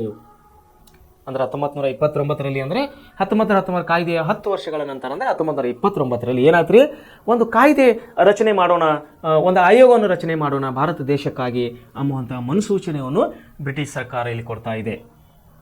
1919 ಕಾಯ್ದೆಯ ಕಾರ್ಯವೈಖರಿಯನ್ನು ತಿಳಿದು ಅವಶ್ಯಕತೆಗೆ ಅನುಸಾರವಾಗಿ ಸೂಕ್ತ ಬದಲಾವಣೆಯು ವರದಿಯನ್ನು ಅದು ಸರ್ಕಾರಕ್ಕೆ ಸಲ್ಲಿಸಬೇಕಿತ್ತು. ಅದರಂತೆ 1927ರಲ್ಲಿ ಜಾನ್ ಸೈಮನ್ ನೇತೃತ್ವದಲ್ಲಿ ಒಂದು ಆಯೋಗವನ್ನು ನೇಮಿಸಲಾಯಿತು. ಇದು ಬ್ರಿಟಿಷ್ ಸರ್ಕಾರದ ಸಂಸದೀಯ ಆಯೋಗ ಎಂಬ ನೆಪದಲ್ಲಿ ಒಬ್ಬ ಭಾರತೀಯನನ್ನು ಕೂಡ ಒಳಗೊಂಡಿರಲಿಲ್ಲ. ಇದರಿಂದ ಇದು ಭಾರತೀಯರಿಗೆ ಮಾಡಿದ ಅವಮಾನವೆಂದ ಭಾರತೀಯ ರಾಷ್ಟ್ರೀಯ ಕಾಂಗ್ರೆಸ್ ಭಾವಿಸಿ ಸೈಮನ್ ಆಯೋಗವನ್ನು ಬಹಿಷ್ಕರಿಸಿತ್ತು. ನೋಡಿ, 1927ರಲ್ಲಿ ಏನಾಗ್ತಾ ಇದ್ದಾರೆ, 1927ರಲ್ಲಿ ಸೈಮನ್ ಕಮಿಷನ್ ಅಂಥೇಳಿ ಒಂದು ಆಯೋಗವನ್ನು ರಚನೆ ಮಾಡ್ತಾ ಇದೆ ಬ್ರಿಟಿಷ್ ಸರ್ಕಾರ. ಇದರ ಕೆಲಸ ಏನಾಗಿತ್ತು ಅಂದರೆ 1919 ಕಾಯ್ದೆಯನ್ನು ಪರಾಮರ್ಶಿಸುವುದು ಅಂದರೆ ಅದರಲ್ಲಿರುವಂತಹ ನ್ಯೂನತೆಗಳನ್ನು ನಾವು ತೆಗಿತೀವಿ. 1919 ಕಾಯ್ದೆಯಲ್ಲಿರುವಂತಹ ನ್ಯೂನತೆಗಳನ್ನು ನಾವು ತೆಗಿತೀವಿ. ಸೊ ತೆಗಿಬೇಕಂದ್ರೆ ಹಾಗೆ ತೆಗಿಲಾಕ ಬರೋದಿಲ್ಲ. ಒಂದು ಆಯೋಗವನ್ನು ರಚನೆ ಮಾಡಿ, ಆ ಆಯೋಗವು ದೀರ್ಘಕಾಲದಲ್ಲಿ ಸ್ಟಡಿ ಮಾಡಿ, ಅಭ್ಯಾಸ ಮಾಡಿ, ಅದರಲ್ಲಿ ಯಾವ ವಿಷಯಗಳು ಬೇಡ ಆಗಿದ್ದಾವೆ ಅನ್ನೋದನ್ನು ಅವರು ವರದಿ ಕೊಟ್ಟರೆ, ಆ ವರದಿಯನ್ನು ನಾವು ಬ್ರಿಟಿಷ್ ಪಾರ್ಲಿಮೆಂಟಿಗೆ ಕಳಿಸ್ತೀವಿ. ಅಲ್ಲಿ ಅದನ್ನು ತಿದ್ದುಪಡಿ ಮಾಡಿ ನಿಮಗೆ, ಅಂದರೆ ಭಾರತೀಯ ದೇಶಕ್ಕೆ ಅನುಕೂಲವಾಗುವಂಥ ನಾವು ಕಾಯ್ದೆಗಳನ್ನು ರಚನೆ ಮಾಡ್ತೀವಿ ಅಂತೇಳಿ ಬ್ರಿಟಿಷ್ ಸರ್ಕಾರ ಒಂದು ಆಯೋಗವನ್ನು ರಚನೆ ಮಾಡ್ತಾ ಇದೆ. 1927ರಲ್ಲಿ ಸೈಮನ್ ಕಮಿಷನ್, ಅದರ ಆಯೋಗದ ಹೆಸರು ಸೈಮನ್ ಆಯೋಗ. ನೋಡಿ, ಜಾನ್ ಸೈಮನ್ ಆಯೋಗ 1927ರಲ್ಲಿ ಇದು ಒಂದು ಆಯೋಗ ನೇಮಕ ಮಾಡ್ತಾ ಇದ್ದಾರೆ. ಇದು ಬ್ರಿಟಿಷ್ ಸರ್ಕಾರದ ಸಂಸದೀಯ ಆಯೋಗ ಎಂಬ ನೆಪದಲ್ಲಿ, ಹೌದು, ಯಾಕಂದರೆ ಬ್ರಿಟಿಷ್ ಸಂಸತ್ತಿನಿಂದ ನೇಮಕವಾದಂಥ ಆಯೋಗ ಇದು. ಯಾವುದು? ಸೈಮನ್ ಆಯೋಗ. ಸೊ ಏನಾಯ್ತು ಇಲ್ಲಿ, ಈಗ ಬ್ರಿಟಿಷ್ ಪಾರ್ಲಿಮೆಂಟಿನಿಂದ ಆಯೋಗನ ರಚನೆ ಆಗಿದ್ದರಿಂದ ಅದು ನೇರವಾಗಿ ಹೇಳಬೇಕಂದ್ರೆ ಬ್ರಿಟಿಷರ ಪರವಾಗಿಯೇ ಅವರು ತೀರ್ಮಾನವನ್ನು ತೆಗೆದುಕೊಳ್ತಾರೆ. ಅದರಲ್ಲಿ ಒಬ್ಬನು ಭಾರತೀಯರ ಸದಸ್ಯರಿರಲಿಲ್ಲ. ಆಯೋಗ ಏನು ಮಾಡಿದರು, ಆ ಆಯೋಗದಲ್ಲಿ ಒಬ್ಬ ಭಾರತೀಯ ಪರಿಚಯ ಕೂಡ, ಒಬ್ಬ ಭಾರತೀಯ ನೇತಾರು ಕೂಡ ಇರಲಿಲ್ಲ. ಇದನ್ನ ಅರಿತ ಹೋರಾಟಗಾರರು ಯಾರು, ನಮ್ಮ ಭಾರತೀಯ ರಾಷ್ಟ್ರೀಯ ಕಾಂಗ್ರೆಸ್ನ ನೇತಾರರು ಏನು ಮಾಡಿದರು, ಈ ಆಯೋಗವು ಏಕಪಕ್ಷೀಯವಾಗಿ ತೀರ್ಮಾನಗಳನ್ನು ತೆಗೆದುಕೊಳ್ಳುತ್ತದೆ, ಇದರಲ್ಲಿ ನಮ್ಮ ಭಾರತೀಯರಿಗೆ ಅನುಕೂಲವಾಗುವಂಥ ಯಾವುದೇ ತೀರ್ಮಾನಗಳು ಬರುವುದಿಲ್ಲ ಅಂದು ಇವರೇನು ಮಾಡ್ತಾ ಇದ್ದಾರೆ, ಆ ಸೈಮನ್ ಕಮಿಷನ್ ಅಂದರೆ ಸೈಮನ್ ಆಯೋಗವನ್ನು ಬಹಿಷ್ಕಾರ ಹಾಕ್ತಾ ಇದ್ದಾರೆ, ತಿರಸ್ಕಾರ ಮಾಡ್ತಾ ಇದ್ದಾರೆ. ನೋಡ್ರಿ, ಇದು ಭಾರತೀಯರು ಮಾಡಿದ ಅವಮಾನ ಅಂತ ಹೇಳಿ ಭಾವಿಸ್ತಾ ಇದ್ದಾರೆ ಇವರು, ಯಾರು ನಮ್ಮ ಭಾರತೀಯ ಸ್ವಾತಂತ್ರ್ಯ ಹೋರಾಟಗಾರರು. ಯಾಕಂದರೆ ಒಬ್ಬನು ಭಾರತೀಯನಿಗೆ ಅವನಿಗೆ ಅವಕಾಶ ಇರಲಿಲ್ಲ ಆ ಸೈಮನ್ ಕಮಿಷನ್ ಆಯೋಗದಲ್ಲಿ. ಇವಾಗ ಕೂಡ ನೋಡ್ರಿ ಆಯೋಗ, ನಮ್ಮ ಸರ್ಕಾರ ಕೂಡ ಆಯೋಗ ಮಾಡ್ತಾ ಇರ್ತದೆ ನೋಡ್ರಿ. ಎಲ್ಲಿರಿ ಐದು ಪ್ರಮುಖ ಮುಖ್ಯ ನ್ಯಾಯಮೂರ್ತಿಗಳ ಬದಲಾಗಿ 5 ನ್ಯಾಯಮೂರ್ತಿಗಳ ಒಂದು ಆಯೋಗ, ಅಂದರೆ ಒಂದು ನೇತೃತ್ವದಲ್ಲಿ ರಾಮ ಮಂದಿರ ಅಯೋಧ್ಯದ ಒಂದು ತೀರ್ಪನ್ನು ಪ್ರಕಟಿಸಲಿಕ್ಕೆ ಸರ್ಕಾರವನ್ನು ಪ್ರತ್ಯೇಕ ನ್ಯಾಯಾಲಯವನ್ನು ಕೋರ್ಟನ್ನು ಸುಪ್ರೀಂ ಕೋರ್ಟ್ನಲ್ಲಿ ಒಂದು ಪೀಠವನ್ನು ಮಾಡಿದರು. 5 ಮಂದಿ ಇದ್ದರು. ಅದರಲ್ಲಿ 5 ಮಂದಿಯಲ್ಲಿ ಹಿಂದೂ ಇದ್ದರು, ಮುಸ್ಲಿಮರಿದ್ದರು, ಸಿಖ್ಖರಿದ್ದರು, ಕ್ರಿಶ್ಚಿಯನ್ರಿದ್ದರು, ಪಾರ್ಸಿ ಇದ್ದರು.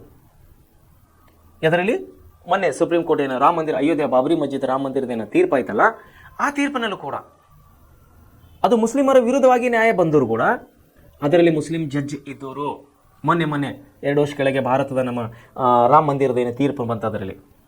ಅಂದರೆ ಹೇಳೋ ಉದ್ದೇಶ ಏನಂದ್ರೆ ಮಿಶ್ರಣ, ಅಂದರೆ ಎಲ್ಲರಿಗೆ ಬೇಕಾಗುವಂಥ ವ್ಯಕ್ತಿಗಳನ್ನು ಆ ಆಯೋಗದಲ್ಲಿ ನೇಮಕ ಮಾಡ್ತಾರೆ. ಯಾವುದೇ ಸರ್ಕಾರ ಇದ್ದರೂ ಕೂಡ, ಯಾವುದೇ ಆಯೋಗ, ಯಾವುದೇ ವಿಷಯ ಇರಲಿ.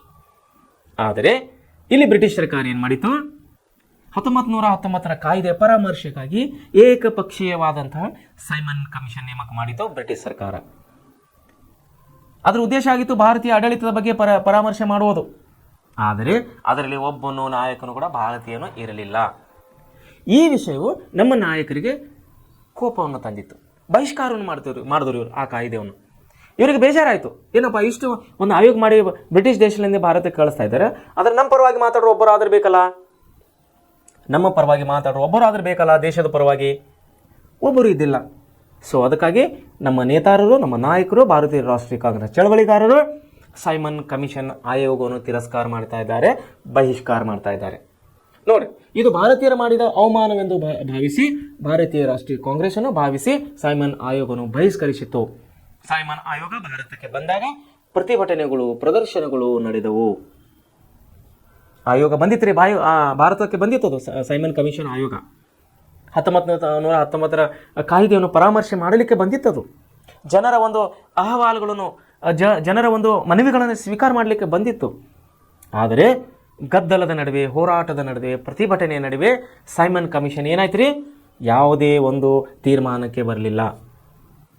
ಯಾಕಂದರೆ ಪ್ರತಿಭಟನೆಗಳನ್ನೇ ಎದುರಿಸಬೇಕಾಯ್ತು ಸೈಮನ್ ಆಯೋಗ. ಇಲ್ಲಿ ಅವ್ರಿಗೇನು ಮಾಡ್ತಾ ಇದ್ರು, ಆಯೋಗ ಹೋದ ಕಡೆಯಲ್ಲೆಲ್ಲ ಸೈಮನ್ ಆಯೋಗ ಎಲ್ಲಿ ಹೋಗಿ ಏನು ಸ್ಟಡಿ ಮಾಡಬೇಕಂತ ಯಾವ ಪ್ರದೇಶಕ್ಕೆ ಯಾವ ಸ್ಥಳಕ್ಕೆ ಹೋಗ್ತಾರೋ ಅಲ್ಲಿ ಕಡೆಯಲ್ಲೆಲ್ಲ ಪ್ರತಿಭಟನೆಗಳು, ಹರತಾಳಗಳು, ಪ್ರದರ್ಶನಗಳು ಈ ಎಲ್ಲವೂ ಎದುರಿಸಬೇಕಾಯಿತು ಸೈಮನ್ ಕಮಿಷನ್. ಈ ಸಮಯದ ಪ್ರತಿಭಟನೆಯಲ್ಲಿ ಯಾವ ಸಮಯ ಈ ಸಮಯದ ಒಂದು ಪ್ರತಿಭಟನೆಯಲ್ಲಿ ಭಾಗವಹಿಸಿದ ಲಾಲಾ ಲಜಪತ್ ರಾಯರು ಬ್ರಿಟಿಷ್ ಸಿಪಾಯಿಗಳ ಲಾಠಿ ಏಟಿನಿಂದ ಮರಣ ಹೊಂದಿದರು. ನೋಡ್ರಿ, ವೀರ ಮರಣ ಹೊಂದಿದಂಥ ನಮ್ಮ ಲಾಲಾ ಲಜಪತ್ ಸ್ವತಂತ್ರ ಹೋರಾಟಗಾರರು ಭಾರತೀಯ ರಾಷ್ಟ್ರೀಯ ಕಾಂಗ್ರೆಸ್ನ ಮುಂದಾಳತ್ವವನ್ನು ವಹಿಸಿ ಇವರು ಚಳವಳಿಯಲ್ಲಿ ಧುಮುಕ್ತಾ ಇದ್ದರು ಲಾಲಾ ಲಜಪತ್ ರಾಯ್ ಅವರು. ಇಲ್ಲೇನಾಗ್ತಾ ಇದೆ, ಪ್ರತಿಭಟನೆಯಲ್ಲಿ ಸೈಮನ್ ಆಯೋಗ ಎಲ್ಲಿ ಬರ್ತಾ ಇದೆ ಅಲ್ಲೇನು ಪ್ರತಿಭಟನೆ ನಡೀತದೋ ಆ ಪ್ರತಿಭಟನೆಯಲ್ಲಿ ಏನಾಗ್ತದೆ, ಪ್ರತಿಭಟನೆಯಲ್ಲಿ ಭಾಗವಹಿಸಿದಂಥ ಲಾಲಾ ಲಜಪತ್ ರಾಯ್ ಅವರು ಪ್ರತಿಭಟನಾಕಾರರಿಂದ ಯಾರ ಪೆಟ್ಟತ್ತೋ ಗೊತ್ತಿಲ್ಲ ಅಲ್ಲಿ ತಮ್ಮ ಪ್ರಾಣವನ್ನು ಕಳೆದುಕೊಳ್ತಾ ಇದ್ದಾರೆ ಲಾಲಾ ಲಜಪತ್ ರಾಯ್ ಅವರು. ಸೊ ಇದರಿಂದಾಗಿ ಏನಾಯ್ತು, ಭಾರತೀಯರು ಹೋರಾಟ ಮತ್ತಷ್ಟು ತೀವ್ರ ಮಾಡಿದರು. ನೋಡಿ, ಬ್ರಿಟಿಷರಿಗೆ ಏನಾಗ್ತಾ ಇದೆ, ಅವ್ರು ಏನೋ ಒಂದು ಮಾಡ್ಬೇಕಂತ ಇದ್ದಾರೆ, ಏನೋ ಒಂದು ಆಗ್ತಾ ಇದೆ, ಏನೋ ಒಂದು ಮಾಡ್ಬೇಕಂತ ಇದ್ದಾರೆ, ಏನೋ ಒಂದು ಆಗ್ತಾ ಇದೆ. ಇಲ್ಲಿ ಪ್ರತಿಭಟನೆ ಹತ್ತಿಕ್ಕಬೇಕಂತೇಳಿ ಏನೋ ಒಂದು ಆಯೋಗ, ಏನೋ ಒಂದು ನೆಪ, ಏನೋ ಒಂದು ಕಾಯ್ದೆಗಳನ್ನು ತೆಗಿತಾ ಇದ್ದಾರೆ ಬ್ರಿಟಿಷರು. ಆದರೆ ಅದರ ಪರಿಣಾಮಗಳು ಇನ್ನೂ ಹೆಚ್ಚಾಗ್ತಾ ಇವೆ ವಿನ ಕಡಿಮೆ ಆಗ್ತಾ ಇಲ್ಲ. ಒಂದೊಂದು ಹೋರಾಟದಲ್ಲಿ ಒಬ್ಬೊಬ್ಬರನ್ನು ಸಾಯಿಸ್ತಾ ಇದ್ದಾರೆ ಇವರು. ಮಂಗಲ ಪಾಂಡೆಯನ್ನು ಸಾಯಿಸಿದರು, ಉಧಮ್ ಸಿಂಗನನ್ನು ಸಾಯಿಸಿದರು, ತಾತ್ಯಾ ಟೋಪಿಯನ್ನು ಸಾಯಿಸಿದರು, ಅನೇಕ ಹೋರಾಟಗಾರರನ್ನು ಇಲ್ಲಿ ಸಾಯಿಸ್ತದೆ. ಮರಣ ದಂಡನೆಗೆ ಇರ್ತಾರೆ. ಝಾನ್ಸಿ ರಾಣಿ ಲಕ್ಷ್ಮೀಬಾಯಿಯನ್ನು ಕೊಂದರು. ಒಬ್ಬೊಬ್ಬರು ಸತ್ತಾಗ ಒಂದೊಂದು ಹೋರಾಟ ಒಂದೊಂದು ಸ್ವರೂಪವನ್ನು ಪಡಿತಾ ಇದೆ. ಸೊ ಇಲ್ಲಿ ಅಸಹಕಾರ ಚಳವಳಿಯಲ್ಲಿ ಏನಾಗ್ತಾ ಇದೆ, ಸೈಮನ್ ಕಮಿಷನ್ ಬಹಿಷ್ಕಾರ ಮಾಡಿದಂಥ ಪ್ರತಿಭಟನೆಯಲ್ಲಿ ಭಾಗವಹಿಸಿದಂಥ ಧುರೀಣರು, ನಮ್ಮ ಸ್ವತಂತ್ರ ಹೋರಾಟದ ರಾಷ್ಟ್ರೀಯ ಕಾಂಗ್ರೆಸ್ಸಿನ ಧುರೀಣರು, ನೇತಾರರು ಆದಂತಹ ಲಾಲಾ ಲಜಪತ್ ರಾಯ್ ಅವರು ಸತ್ತು ಹೋಗ್ಬಿಡ್ತಾರೆ. ಈ ಸತ್ತು ಹೋಗ್ಬಿಟ್ಟಾಗ ಇದರ ಪರಿಣಾಮ ಮತ್ತಷ್ಟು ಹೆಚ್ಚಾಗಿ ಹೋರಾಟಗಳು ಇನ್ನೂ ಹೆಚ್ಚಾಗ್ತಾ ಇವೆ ಭಾರತ ದೇಶದಲ್ಲಿ ಬ್ರಿಟಿಷರ ವಿರುದ್ಧವಾಗಿ. ಸರ್ಕಾರದ ವಿರುದ್ಧ ಈ ಧ್ವನಿಯು ನೋಡಿ, ಸರ್ಕಾರದ ವಿರುದ್ಧದ ಈ ಧ್ವನಿಯು ತಿಳಿಗೊಳಿಸುವ ಉದ್ದೇಶದಿಂದ, ಸರ್ಕಾರ ವಿರುದ್ಧದ ಈ ಧ್ವನಿಯನ್ನು ತಿಳಿಗೊಳಿಸುವ ಉದ್ದೇಶದಿಂದ ಸೈಮನ್ ಆಯೋಗದ ಕಾರ್ಯವು ಕೊನೆಗೊಳ್ಳುತ್ತಿದ್ದ ಹಾಗೆ ಭಾರತೀಯ ಜನಪ್ರತಿನಿಧಿಗಳ ಸಮಾವೇಶವೊಂದನ್ನು ಕರೆಯಲು ಸರ್ಕಾರವು ನಿಶ್ಚಯಿಸಿತು. ಸೊ ಏನಾಗಿತ್ತು ರೀ, ಸೈಮನ್ ಕಮಿಷನ್ದವ್ರಿಗೆ ಒಂದು ಆಯೋಗ, ಅಂದರೆ ಯಾವುದೇ ಸರ್ಕಾರ ಯಾವುದೇ ಆಯೋಗವನ್ನು ರಚನೆ ಮಾಡಿದಾಗ ಅದಕ್ಕೊಂದು ಸಮಯ ಕೊಟ್ಟಿರ್ತಾರೆ. ಇಷ್ಟು ಸಮಯದಲ್ಲಿ ಇಷ್ಟು ಪ್ರದೇಶಗಳನ್ನ ತಿರುಗಿ ಈ ವಿಷಯದ ಬಗ್ಗೆ ನಮಗೊಂದು ನೀವು ತೀರ್ಮಾನ ಕೊಡಬೇಕು, ಒಂದು ರಿಪೋರ್ಟ್ ಕೊಡಬೇಕಂತೇಳಿ. ಉದಾಹರಣೆಗೆ ಹೇಳಬೇಕಂದ್ರೆ ಮೊನ್ನೆ ನಮ್ಮ ಕರ್ನಾಟಕ ರಾಜ್ಯದಲ್ಲಿ ಒಂದು ಆಯೋಗ ಕೆಲಸ ಮಾಡಿತ್ತು, ನ್ಯಾಯಮೂರ್ತಿ ನಾಗ್ ಮೋಹನ್ ದಾಸ್ ಆಯೋಗ ಅಂತೇಳಿ.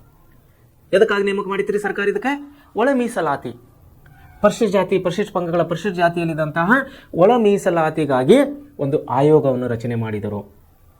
ದಲಿತರಲ್ಲಿ ಬರುವಂಥ 101 ಕುಟುಂಬಗಳ 101 ಜಾತಿಗಳು ಒಳ ಪಂಗಡಗಳ ಜನಸಂಖ್ಯೆ, ಅವರ ಕುಟುಂಬದ ಸ್ಟೇಟಸ್ ಅಂದರೆ ಅವರ ಕುಟುಂಬದ ಒಂದು ಹಂತ, ಶೈಕ್ಷಣಿಕ ಹಂತ, ಸಾಮಾಜಿಕ ಹಂತ, ಆರ್ಥಿಕ ಹಂತ ಎಲ್ಲವನ್ನು ಅಭ್ಯಾಸ ಮಾಡಿ ಯಾವ ಸಮಾಜದಲ್ಲಿ ಎಷ್ಟು ಜನ ಶಿಕ್ಷಿತರಾಗಿದ್ದಾರೆ, ಯಾವ ಸಮಾಜದಲ್ಲಿ ಎಷ್ಟು ಜನ ಸುಧಾರಣೆ ಆಗಿದ್ದಾರೆ, ಎಷ್ಟು ಜನ ಸುಧಾರಣೆ ಆಗಿಲ್ಲ ಅನ್ನುವಂಥ ನಮಗೆ ರಿಪೋರ್ಟನ್ನು ಕೊಡಬೇಕು, ನೀವು ವರದಿ ಕೊಡಬೇಕಂತೇಳಿ ನ್ಯಾಯಮೂರ್ತಿ ನಾಗ್ ಮೋಹನ್ ದಾಸ್ ಅವರ ನೇತೃತ್ವದಲ್ಲಿ ನಮ್ಮ ಸಿದ್ದರಾಮಯ್ಯ ಸರ್ಕಾರವರು ಕಳೆದ 3-4 ತಿಂಗಳ ಹಿಂದೆ ಅಂದರೆ ರಿಪೋರ್ಟ್ ಕೊಟ್ಟಿದ್ದು 3-4 ತಿಂಗಳೇ ಆಯೋಗ ರಚನೆ ಮಾಡಿದ್ದು, ಬಹುಶಃ 1 ವರ್ಷ ಕೆಳಗಡೆ ಅನ್ಕೋತೀನಿ ನಾನು. ಸೊ 1 ವರ್ಷದಲ್ಲಿ ಈ ನಾಗಮೋಹನ್ ದಾಸ್ ಆಯೋಗವು ಇಡೀ ಕರ್ನಾಟಕ ರಾಜ್ಯದ ಎಲ್ಲ ಬುಡಕಟ್ಟು ಜನರನ್ನು, ಎಲ್ಲ ದಲಿತ ಕುಟುಂಬರನ್ನು, ಎಲ್ಲ ದಲಿತ ಸಮುದಾಯದವನ್ನು, ದಲಿತ ಮುಖಂಡರನ್ನು ಸಂಪರ್ಕಿಸಿ, ಮನೆಗೆ ಸಂಪರ್ಕಿಸಿ, ಆನ್ಲೈನ್ನಲ್ಲಿ ಸಂಪರ್ಕಿಸಿ, ಎಲ್ಲ ಅವಕಾಶಗಳನ್ನು ಕೊಟ್ಟು ಮನೆ ಮನೆಗೆ ಕೂಡ ತಿರುಗಿ ಸರ್ವೆ ಮಾಡಿ ಒಂದು ರಿಪೋರ್ಟನ್ನು ಕೊಡ್ತಾ ಇದ್ದಾರೆ ಸಿದ್ದರಾಮಯ್ಯ ಸರ್ಕಾರದವರಿಗೆ. ಅದು ಒಳ ಪಂಗಡಗಳ ಮೀಸಲಾತಿ, ಅದು ಯಾವ ಪಂಗಡಕ್ಕೆ ಎಷ್ಟು ಕೊಡಬೇಕು, ಎಡಗೈ ಬಲಗೈ, group 1 group B C D ಹೀಗೆ 4 ಗ್ರೂಪ್ಗಳನ್ನು ಮಾಡಿ ಅವ್ರದ್ದೇ ತೀರ್ಮಾನದಂಥ ಒಂದು ಆಯೋಗದ ರಿಪೋರ್ಟನ್ನು ಕೊಟ್ಟಿದ್ದರು. ಆ ರಿಪೋರ್ಟದ ಆಧಾರ ಮೇಲೆ ಸನ್ಮಾನ್ಯ ಶ್ರೀ ನಮ್ಮ ಮುಖ್ಯಮಂತ್ರಿ ಸಿದ್ದರಾಮಯ್ಯನವರು ಒಳ ಮೀಸಲಾತಿಯನ್ನು ಪ್ರಕಟಿಸಿದರು ಮೊನ್ನೆ ತಾನೇ, ಅಂದರೆ 2 ತಿಂಗಳ ಕೆಳಗಡೆ. ಸೊ ಯಾಕೆ ಈ ವಿಷಯ ಹೇಳ್ತಾ ಇದ್ದೇನೆ, ಯಾವುದೇ ಆಯೋಗನ ರಚನೆ ಮಾಡಿದಾಗ ಅವರಿಗೊಂದು ವಿಷಯ ಕೊಟ್ಟಿರ್ತಾರೆ, ಅವರಿಗೊಂದು ಅವಧಿ ಕೊಟ್ಟಿರ್ತಾರೆ, ಇಷ್ಟು ಅವಧಿಯಲ್ಲಿ ನಮಗೆ ಈ ರಿಪೋರ್ಟನ್ನು ಕೊಡಬೇಕು ಅಂತ. ನ್ಯಾಯಮೂರ್ತಿ ನಾಗಮೋಹನ್ ದಾಸ್ ಅವರಿಗೆ ಬಹುಶಃ 3-6 ತಿಂಗಳು ಕೊಟ್ಟಿದ್ದರು ಸ್ಟಾರ್ಟಿಂಗ್ನಲ್ಲಿ. ಅಷ್ಟೇ ಸಮಯದಲ್ಲಿ ಎಲ್ಲರನ್ನು ಸಂಪರ್ಕಿಸಿ ವಿಷಯದ ಮಹತ್ವವನ್ನು ಅರಿಯಲಿಕ್ಕಾಗಿಲ್ಲ ನ್ಯಾಯಮೂರ್ತಿ ಅವರಿಗೆ. ಮತ್ತೆ ಸರ್ಕಾರಕ್ಕೆ ಮತ್ತೆ 3-4 ತಿಂಗಳು ಅವರು ಎಕ್ಸ್ಟ್ರಾ ಟೈಮನ್ನು ಕೇಳಿದರು, ಹೆಚ್ಚಿನ ಸಮಯವನ್ನು ಕೇಳಿದರು. ಕೇಳಿ ಉಳಿದಂತಹ ಬ್ಯಾಲೆನ್ಸ್ ವರ್ಕ್ ಅದು ಕೂಡ ಕಂಪ್ಲೀಟ್ ಮಾಡಿಕೊಂಡು ಸರ್ಕಾರಕ್ಕೆ ಅವರು ರಿಪೋರ್ಟನ್ನು ಕೊಟ್ಟಿದ್ದರು. ಒಳ ಮೀಸಲಾತಿ, ದಲಿತರ ಮಧ್ಯೆ ಅಂತ ಒಳ ಮೀಸಲಾತಿ ವಿಷಯವಾಗಿ. ಸೊ ಇದೇ ಒಂದು ಉದಾಹರಣೆ ಕೂಡ ಸೈಮನ್ ಕಮಿಷನ್ ಆಯೋಗದ ಹತ್ತಿರ ಕೂಡ ನಡೀತಾ ಇದೆ. ಇಲ್ಲೇನಾಗಿದೆ, ಸೈಮನ್ ಕಮಿಷನ್ ಆಯೋಗ ಅವಧಿಯನ್ನು ಮುಗಿಲಾಕ ಬರ್ತಾ ಇದೆ, ಅವರಿಗೆ ಕೊಟ್ಟಂತ ಅವಧಿಯನ್ನು ಮುಗಿತಾ ಇದೆ. ಆ ಅವಧಿ ಮುಗಿತಾಯ ಕೊನೆ ಹಂತದಲ್ಲಿದ್ದಾಗ ಸರ್ಕಾರ ಏನು ಮಾಡ್ತಾ ಇದ್ದಾರೆ, ಎಲ್ಲ ಭಾರತೀಯ ಪ್ರತಿನಿಧಿಗಳ ಸಮಾವೇಶವನ್ನು ಕರೆಯಲು ನಿಶ್ಚಯಿಸಿತು. ಹೋರಾಟಗಾರರೇನಿದ್ರಲ್ಲ ಎಲ್ಲರೂ ಕೂಡಿ ಒಂಜಿಗೆ ಕೂತು ಒಂದು ಮೀಟಿಂಗನ್ನು ಮಾಡೋಣ, ಸ್ವಾತಂತ್ರ್ಯ ಹೋರಾಟದ ಬಗ್ಗೆ, ನಮಗೆ ಸ್ವಾತಂತ್ರ್ಯದ ಬಗ್ಗೆ ಅಂತೇಳಿ ಅವರು ಒಂದು ದೃಢ ನಿರ್ಣಯ ಮಾಡ್ತಾ ಇದ್ದಾರೆ, ನಿಶ್ಚಯ ಮಾಡ್ತಾ ಇದ್ದಾರೆ. ಈ ಸಮಾವೇಶದಲ್ಲಿ ಮುಂದಿನ ಸಾಂವಿಧಾನಿಕ ಬೆಳವಣಿಗೆಗೆ ಸ್ವರೂಪವನ್ನು ರೂಪಿಸಲು ಭಾರತೀಯರಿಗೆ ಅವಕಾಶವನ್ನು ಕಲ್ಪಿಸಲಾಗಿತ್ತು. ಇದರ ಫಲವೇ ದುಂಡು ಮೇಜಿನ ಪರಿಷತ್ತಿನ ಸಮಾವೇಶಗಳು. ನೋಡಿ ಏನಾಗ್ತಾ ಇದೆ ಇಲ್ಲಿ, ಸೈಮನ್ ಕಮಿಷನ್ ಅವಧಿಯ ಕೊನೆಯ ಹಂತದಲ್ಲಿ ಬ್ರಿಟಿಷ್ ಸರ್ಕಾರ ಏನು ಮಾಡ್ತಾ ಇದೆ, ಇಲ್ಲಿ ಒಂದು ಸಮಾವೇಶ ಮಾಡೋಕ್ಕೆ ಎಲ್ಲ ಹೋರಾಟಗಾರರನ್ನು, ಸ್ವತಂತ್ರ ಚಳವಳಿಗಾರರನ್ನು ಒಂದು ಜಾಗಿ ಕೂತ್ಕೊಂಡು ಅವರಿಗೆ ಮಾತಾಡಿ ಏನು ಮಾಡಬೇಕು, ಒಂದು ನಿರ್ಣಯಕ್ಕೆ ಬರಬೇಕಪ್ಪ ಅಂಥೇಳಿ ಅವ್ರು ತೀರ್ಮಾನ ಮಾಡಿ ಎಲ್ಲ ಚಳವಳಿಗಾರರಿಗೆ ಮಾಹಿತಿಯನ್ನು ಕೊಡ್ತಾರೆ. ಏನಂದ್ರೆ ನೋಡ್ರಿ, ಸೈಮನ್ ಕಮಿಷನ್ ಆಯೋಗವು ಈಗ ವಾಪಸ್ ಹೋಗ್ತಾ ಇದೆ, ಮುಂದೆ ನಿಮ್ಮ ದೇಶಕ್ಕಾಗಿ ಬರಬೇಕಾಗುವಂಥ ಒಂದು ಸಂವಿಧಾನ, ನಿಮಗೆ ಆಡಳಿತ ಕೊಡ್ತೀವಿ, ನಾವು ಸ್ವಾತಂತ್ರ್ಯ ಕೊಡ್ತೀವಿ, ಆದರೆ ದೇಶವನ್ನು ಹೇಗೆ ನಡೆಸಿಕೊಳ್ಳಬೇಕೆಂಬುದು ಸಂವಿಧಾನ ಬೇಕಲ್ಲ, ಕಾನೂನು ಬೇಕು, ನೀತಿ ನಿಯಮಗಳು ಬೇಕಲ್ಲ, ಕಾನ್ಸ್ಟಿಟ್ಯೂಷನ್ ಬೇಕಲ್ಲ, ಸಂವಿಧಾನ ಬೇಕಲ್ಲ. ಸೊ ಅದಕ್ಕಾಗಿ ಅವ್ರೇನಂತಾರೆ, ಈ ಸಂವಿಧಾನ ರಚನೆಯಲ್ಲಿ ನಾವು ನಿಮಗೂ ಕೂಡ ಅವಕಾಶ ಕೊಡ್ತೀವಿ. ಯಾರಿಗೆ? ಸ್ವಾತಂತ್ರ್ಯ ಹೋರಾಟಗಾರರಿಗೆ. ಸೊ ಈ ಒಂದು ಸಂದೇಶವನ್ನು ಬ್ರಿಟಿಷ್ ಸರ್ಕಾರದಿಂದ ಬರ್ತಾ ಇದೆ. ಈ ಬೆಳವಣಿಗೆ ಮುಂದಿನ ಸಮಾವೇಶದ ಮುಂದಿನ ಸಾಂವಿಧಾನಿಕ ಬೆಳವಣಿಗೆಯನ್ನು ಸ್ವರೂಪವನ್ನು ರೂಪಿಸಲು ಭಾರತೀಯರಿಗೆ ನಾವು ಅವಕಾಶವನ್ನು ಕೊಡ್ತೀವಿ ಅಂತ ಹೇಳ ಮೇಲೆ ಇದರ ಮುಂದಿನ ಫಲವೇ ಏನಾಗಿತ್ತು, ದುಂಡು ಮೇಜಿನ ಪರಿಷತ್ತಿನ ಸಮಾವೇಶಗಳು ನಡೆದವು ಭಾರತ ಸ್ವಾತಂತ್ರ್ಯ ಚಳವಳಿಯ ಸಮಯದಲ್ಲಿ. ಸೊ ಏನಿದು ದುಂಡು ಮೇಜಿನ ಪರಿಷತ್ ಅನ್ನೋದೇ, ಮುಂದೆ ನಾವು ಇದರ ಬಗ್ಗೆ ನೋಡೋದಾದರೆ ಸಾಬರ್ಮತಿಯಿಂದ, ಗುಜರಾತ್ನಲ್ಲಿರುವಂಥ ಸಾಬರ್ಮತಿಯಿಂದ ದಂಡಿವರೆಗೆ, ದಂಡಿ ಅನ್ನುವಂಥ ಒಂದು ಊರಿನವರೆಗೆ ಕಾಲ್ನಡಿಗೆಯಲ್ಲಿ ನಡೆದ ತಂಡದಲ್ಲಿ ಕರ್ನಾಟಕದ 18 ವರ್ಷದ ತರುಣ ಮೈಲಾರ್ ಮಹಾದೇವಪ್ಪ ಸಹ ಇದ್ದುದು ಇದರ ವಿಶೇಷವಾಗಿತ್ತು. ನೋಡಿ, ದುಂಡು ಮೇಜಿನ ಪರಿಷತ್ ಅಂತ ಹೇಳಿ ಒಂದು ಕಾಲ್ನಡಿಗೆ ಒಂದು ಜಾಥಾಯನ್ನು ತೆಗೆದರು, ಪ್ರತಿಭಟನೆ ಒಂದು ಮೆರವಣಿಗೆಯನ್ನು ತೆಗೆದರು ಮಹಾತ್ಮ ಗಾಂಧೀಜಿಯವರು. ಅವಾಗೇನಾಗಿತ್ತು ರೀ, ಸಾಬರ್ಮತಿ ನದಿಯಿಂದ ದಂಡಿ ಅನ್ನುವಂಥ ಊರಿನವರೆಗೆ ಕಾಲ್ನಡಿಗೆಯಲ್ಲಿ ತಂಡದಲ್ಲಿ ಭಾಗವಹಿಸಿದಂಥ ನಮ್ಮ ಕರ್ನಾಟಕದ ಹೆಮ್ಮೆಯ ಪುತ್ರ ಮೈಲಾರ್ ಮಹಾದೇವಪ್ಪ ಅನ್ನುವರು ಆ ಒಂದು ದಂಡಿಯಲ್ಲಿ ಭಾಗವಹಿಸಿದರು. ಆ ಒಂದು ಕಾಲ್ನಡಿಗೆಯಲ್ಲಿ ಕರ್ನಾಟಕದ ಪರವಾಗಿ. ಅದರ ವಿಶೇಷ ನಮ್ಮ ಕರ್ನಾಟಕಕ್ಕೆ ಹೆಮ್ಮೆಯದು. ಕರ್ನಾಟಕ ಕಾಂಗ್ರೆಸ್ ಕೂಡ ನೋಡ್ರಿ, ಕರ್ನಾಟಕ ಕಾಂಗ್ರೆಸ್ ಕೂಡ ಏನಾಗೈತ್ರಿ, ಆರ್ ದಿವಾಕರ್, ಕೌಸಲ್ಗಿ ಹನುಮಂತರಾಯ, ಗಂಗಾಧರ್ ದೇಶಪಾಂಡೆ, ಹರ್ಡೇಕರ್ ಮಂಜಪ್ಪ ಮತ್ತು ಕರ್ನಾಡು ಸದಾಶಿವ ರಾಯನೊಳಗೊಂಡ ಸತ್ಯಾಗ್ರಹದ ಸಮಿತಿಯನ್ನು ರಚಿಸಿ ಉತ್ತರ ಕನ್ನಡ ಜಿಲ್ಲೆಯ ಅಕೋಲಾ ತಾಲೂಕಿನಲ್ಲಿ ಉಪ್ಪಿನ ಸತ್ಯಾಗ್ರಹವನ್ನು ಆರಂಭಿಸಿದರು. ಯಾರೇ ಇವರು? ಕಾಂಗ್ರೆಸ್ ಕಟ್ಟಾಳುಗಳು, ಕಾಂಗ್ರೆಸ್ ಹೋರಾಟಗಾರರು. ಅಖಿಲ ಭಾರತ ಮಟ್ಟದಲ್ಲಿ ಭಾರತೀಯ ರಾಷ್ಟ್ರೀಯ ಕಾಂಗ್ರೆಸ್ ಅನ್ನು ಅಲ್ಲಿ ಪ್ರತಿಭಟನೆ ಮಾಡ್ತಾ ಇದ್ದಾರೆ. ದುಂಡು ಮೇಜಿನ ಸನ್ನಿವೇಶ ಕಾಲ್ನಡಿಗೆ ಜಾಥಾವನ್ನು ಹಮ್ಮಿಕೊಂಡಿದ್ದಾರೆ. ಅದಕ್ಕೆ ಭಾಗವಹಿಸ್ತಾ ಇದ್ದರು ಮೈಲಾರ್ ಮಹಾದೇವಪ್ಪನವರು, 18 ವರ್ಷದವರು ಅವತ್ತಿನ ಕಾಲದಲ್ಲಿ. ಗುಜರಾತ್ನ ಸಾಬರ್ಮತಿ ನದಿಯ ದಡದಿಂದ ದಂಡಿ ಅನ್ನುವಂಥ ಊರಿನವರೆಗೆ ಹಮ್ಮಿಕೊಂಡಂಥ ಈ ಕಾಲ್ನಡಿಗೆಯಲ್ಲಿ ನಮ್ಮ ತರುಣರಾದಂಥ ಮೈಲಾರ್ ಮಹಾದೇವಪ್ಪನವರು ಭಾಗವಹಿಸುವುದು ನಮ್ಮ ಹೆಮ್ಮೆ, ಕರ್ನಾಟಕದ ಹೆಮ್ಮೆ. ಸೊ ಇದಕ್ಕೆ ಬೆಂಬಲಿಸಿ ಈ ಸಾಬರ್ಮತಿ ದಂಡಿ ಯಾತ್ರೆಗೆ ಬೆಂಬಲಿಸಿ ಏನು ಮಾಡ್ತಾ ಇದ್ದಾರೆ ಇಲ್ಲಿ ಉಳಿದಂಥ ನಮ್ಮ ಕಾಂಗ್ರೆಸ್ ನಾಯಕರು ಯಾರ್ಯಾರೇ? ಆರ್ ದಿವಾಕರ್ ಅವರು, ಕೌಸಲ್ಗಿ ಹನುಮಂತರಾಯರು, ಗಂಗಾಧರ್ ದೇಶಪಾಂಡೆ ಅವರು, ಹರ್ಡೇಕರ್ ಮಂಜಪ್ಪನವರು ಮತ್ತು ಕಾರ್ನಾಡು ಸದಾಶಿವ ಅವರನ್ನು ಒಳಗೊಂಡಂಥ ಈ ಸಮಿತಿ ಏನು ಮಾಡ್ತಾ ಇದೆ, ಉತ್ತರ ಕನ್ನಡ ಜಿಲ್ಲೆ ಅಕೋಲಾ, ಇಲ್ಲೇ ಇದೆ ನಮ್ದು, ಕಲ್ಗಟ್ಟಿ ಆದಮೇಲೆ ಅಂಕೋಲಾ ಅಂತ ಹೇಳಿದೆ. ಅಂಕೋಲಾ ಹತ್ತಿರ ಅಕೋಲಾ ತಾಲೂಕಿನಲ್ಲಿ ಉಪ್ಪಿನ ಸತ್ಯಾಗ್ರಹನ ಇವರು ಪ್ರಾರಂಭ ಮಾಡ್ತಾ ಇದ್ದಾರೆ ಸ್ವಾತಂತ್ರ್ಯಕ್ಕಾಗಿ.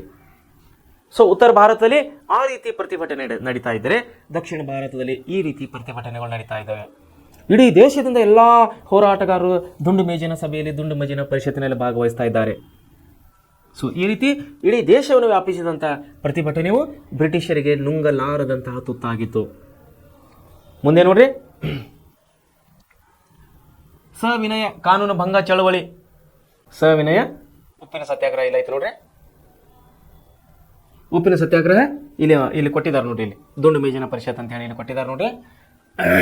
ಸೊ ಇನ್ನೇನಾಗ್ತದೆ, ಸವಿನಯ ಕಾನೂನು ಭಂಗ ಚಳವಳಿ. ನಾವು ಇನ್ನೊಂದು ಇಲ್ಲಿ ಚಳವಳಿ ನೋಡ್ತಾ ಇದ್ದೀವಿ. ಭಾರತದ ಹೋರಾಟ ತೀವ್ರವಾಗಿತ್ತು. ಸರ್ಕಾರದ ವಿರುದ್ಧ ಈ ಧ್ವನಿಯನ್ನು ತೀರ್ಗೊಳ್ಳದ ಉದ್ದೇಶ ಸೈಮನ್ ಕಮಿಷನ್ ಕಾರ್ಯವನ್ನು ಕೊಳಗಿದ ಹಾಗೆ ಭಾರತೀಯ ಪ್ರತಿನಿಧಿಗಳ ಸಮಾವೇಶವನ್ನು ಕರೆಯಲು ಸರ್ಕಾರ ನಿಶ್ಚಯಿಸಿತು. ಈ ಸಮಾವೇಶದಲ್ಲಿ ಮುಂದಿನ ಸಂವಿಧಾನಿಕ ಬೆಳವಣಿಗೆಗಳ ರೂಪವನ್ನು ರೂಪಿಸಲು ಭಾರತೀಯರಿಗೆ ಅವಕಾಶವನ್ನು ಕಲ್ಪಿಸಲಾಗಿತ್ತು. ಇದರ ಫಲವೇ ದುಂಡು ಮೇಜಿನ ಪರಿಷತ್ತಿನ ಸಮಾವೇಶಗಳು. ಸೊ ಮುಂದೆ ಏನಾಗ್ತಾ ಇದೆ, 1929ರಲ್ಲಿ ಜವಾಹರ್ಲಾಲ್ ನೆಹರು ಅವರು ಅಧ್ಯಕ್ಷತೆಯಲ್ಲಿ ಕಾಂಗ್ರೆಸ್ ಅಧಿವೇಶನ ಲಾಹೋರ್ನಲ್ಲಿ ನಡೆಯಿತು. 1929ರಲ್ಲಿ ಏನಾಗ್ತಾ ಇದ್ರಿ, ಪಂಡಿತ್ ಜವಾಹರ್ಲಾಲ್ ನೆಹರು ಅವರು ಕೂಡ ಇಲ್ಲಿ ಸ್ವಾತಂತ್ರ್ಯ ಚಳವಳಿಯಲ್ಲಿ ಭಾಗವಹಿಸಿದ್ದಾರೆ. ಸ್ವಾತಂತ್ರ್ಯ ಹೋರಾಟದಲ್ಲಿ ಇಲ್ಲಿ ಅವರು ಕೂಡ ಧುಮುಕಿದ್ದಾರೆ. ಅವರ ಒಂದು ಅಧ್ಯಕ್ಷತೆಯಲ್ಲಿ ಏನು ನಡೀತಾ ಇದ್ದಾರೆ ಇಲ್ಲಿ ಲಾಹೋರ್ನಲ್ಲಿ. ಲಾಹೋರ್ ಅಂದ್ರೆ ಅವಿಭಜಿತ ಭಾರತ, ಅವಿಭಜಿತ ಪಾಕಿಸ್ತಾನ ಅವತ್ತಿಗೆ ನಮ್ಮ ದೇಶ, ನಮ್ಮ ಭಾರತನೇದು. ಸೊ ಲಾಹೋರ್ ಪ್ರದೇಶದಲ್ಲಿ ಏನು ನಡೀತಾ ಇದ್ದೀರಿ, ಕಾಂಗ್ರೆಸ್ ಅಧಿವೇಶನವನ್ನು ನಡೀತಾ ಇದೆ. ಹೋರಾಟದ ರೂಪರೇಷೆಗಳನ್ನು ಯಾವ ರೀತಿ ಹೋರಾಟ ಮಾಡಬೇಕು ಅನ್ನೋದ್ರ ಬಗ್ಗೆ ಎಲ್ಲ ನಾಯಕರು ಲಾಹೋರ್ನಲ್ಲಿ ಸಭೆ ಸೇರ್ತಾ ಇದ್ದಾರೆ. ಅದರ ಅಧ್ಯಕ್ಷತೆಯನ್ನು ಯಾರಿಗೆ ಕೊಡ್ತಾ ಇದ್ದಾರೆ ಇವರು? 1929ರ ಪಂಡಿತ್ ಜವಾಹರ್ಲಾಲ್ ನೆಹರು ಅವರಿಗೆ ಲಾಹೋರ್ ಅಧಿವೇಶನದ ಅಧ್ಯಕ್ಷತೆಯನ್ನು ಕೊಡ್ತಾ ಇದ್ದಾರೆ. ಈ ಅಧಿವೇಶನದಲ್ಲಿ ಸಂಪೂರ್ಣ ಸ್ವರಾಜ ನಮ್ಮ ಗುರಿ ಎಂದು ಭಾರತೀಯ ರಾಷ್ಟ್ರೀಯ ಕಾಂಗ್ರೆಸ್ ಘೋಷಿಸಿತು. 1929ರಲ್ಲಿ ಏನಾಗ್ತಾ ಇದೆ, ಪಂಡಿತ್ ಜವಾಹರ್ಲಾಲ್ ನೆಹರು ಅವರ ಅಧ್ಯಕ್ಷತೆಯಲ್ಲಿ ನಡೀತಿರುವಂತಹ ಈ ಹೋರಾಟವು ಏನು ಘೋಷಣೆ ಮಾಡ್ತಾ ಇದೆ, ಸಂಪೂರ್ಣ ಸ್ವರಾಜ್ಯ ನಮಗೆ ಬೇಕು, ಇದು ನಮ್ಮ ಗುರಿ. ಇಂಡಿಪೆಂಡೆನ್ಸ್ ನಮಗೆ ಬೇಕು, ಸ್ವಾತಂತ್ರ್ಯ ನಮಗೆ ಬೇಕು, ಅದು ಸಂಪೂರ್ಣವಾಗಿ ಬೇಕು, ಇದು ನಮ್ಮ ಗುರಿ ಅನ್ನುವಂಥ ಘೋಷಣೆಯನ್ನು ಏನು ಮಾಡ್ತಾ ಇದ್ದಾರೆ ಇಲ್ಲಿ 1929ರ ನೆಹರು ಅವರ ಅಧ್ಯಕ್ಷತೆಯಲ್ಲಿ ನಡೆಸಿದಂತಹ ಲಾಹೋರ್ ಕಾಂಗ್ರೆಸ್ ಅಧಿವೇಶನದಲ್ಲಿ ಪ್ರಕಟ ಮಾಡ್ತಾ ಇದ್ದಾರೆ ನಮ್ಮ ಎಲ್ಲ ಹೋರಾಟಗಾರರು. ಜನವರಿ 26, 1930ರಂದು ಇಡೀ ದೇಶ ಸ್ವಾತಂತ್ರ್ಯ ದಿನವನ್ನು ಆಚರಿಸಿ ಲಾಹೋರ್ ಘೋಷಣೆಗೆ ಬೆಂಬಲ ಸೂಚಿಸಿತ್ತು. ನೋಡಿ, ಲಾಹೋರ್ನಲ್ಲಿ ಘೋಷಣೆ ಮಾಡಿದಂಥ ಭಾರತೀಯ ರಾಷ್ಟ್ರೀಯ ಕಾಂಗ್ರೆಸ್ನ ಘೋಷಣೆಯನ್ನು ಇಡೀ ದೇಶ ಎಲ್ಲ ಅದಕ್ಕೆ ಬೆಂಬಲ ಕೊಡ್ತಾ ಇದೆ. ಇಡೀ ದೇಶದಲ್ಲೆಲ್ಲ ಬೆಂಬಲ ಸಿಗ್ತಾ ಇದೆ ಆ ಹೋರಾಟಕ್ಕೆ.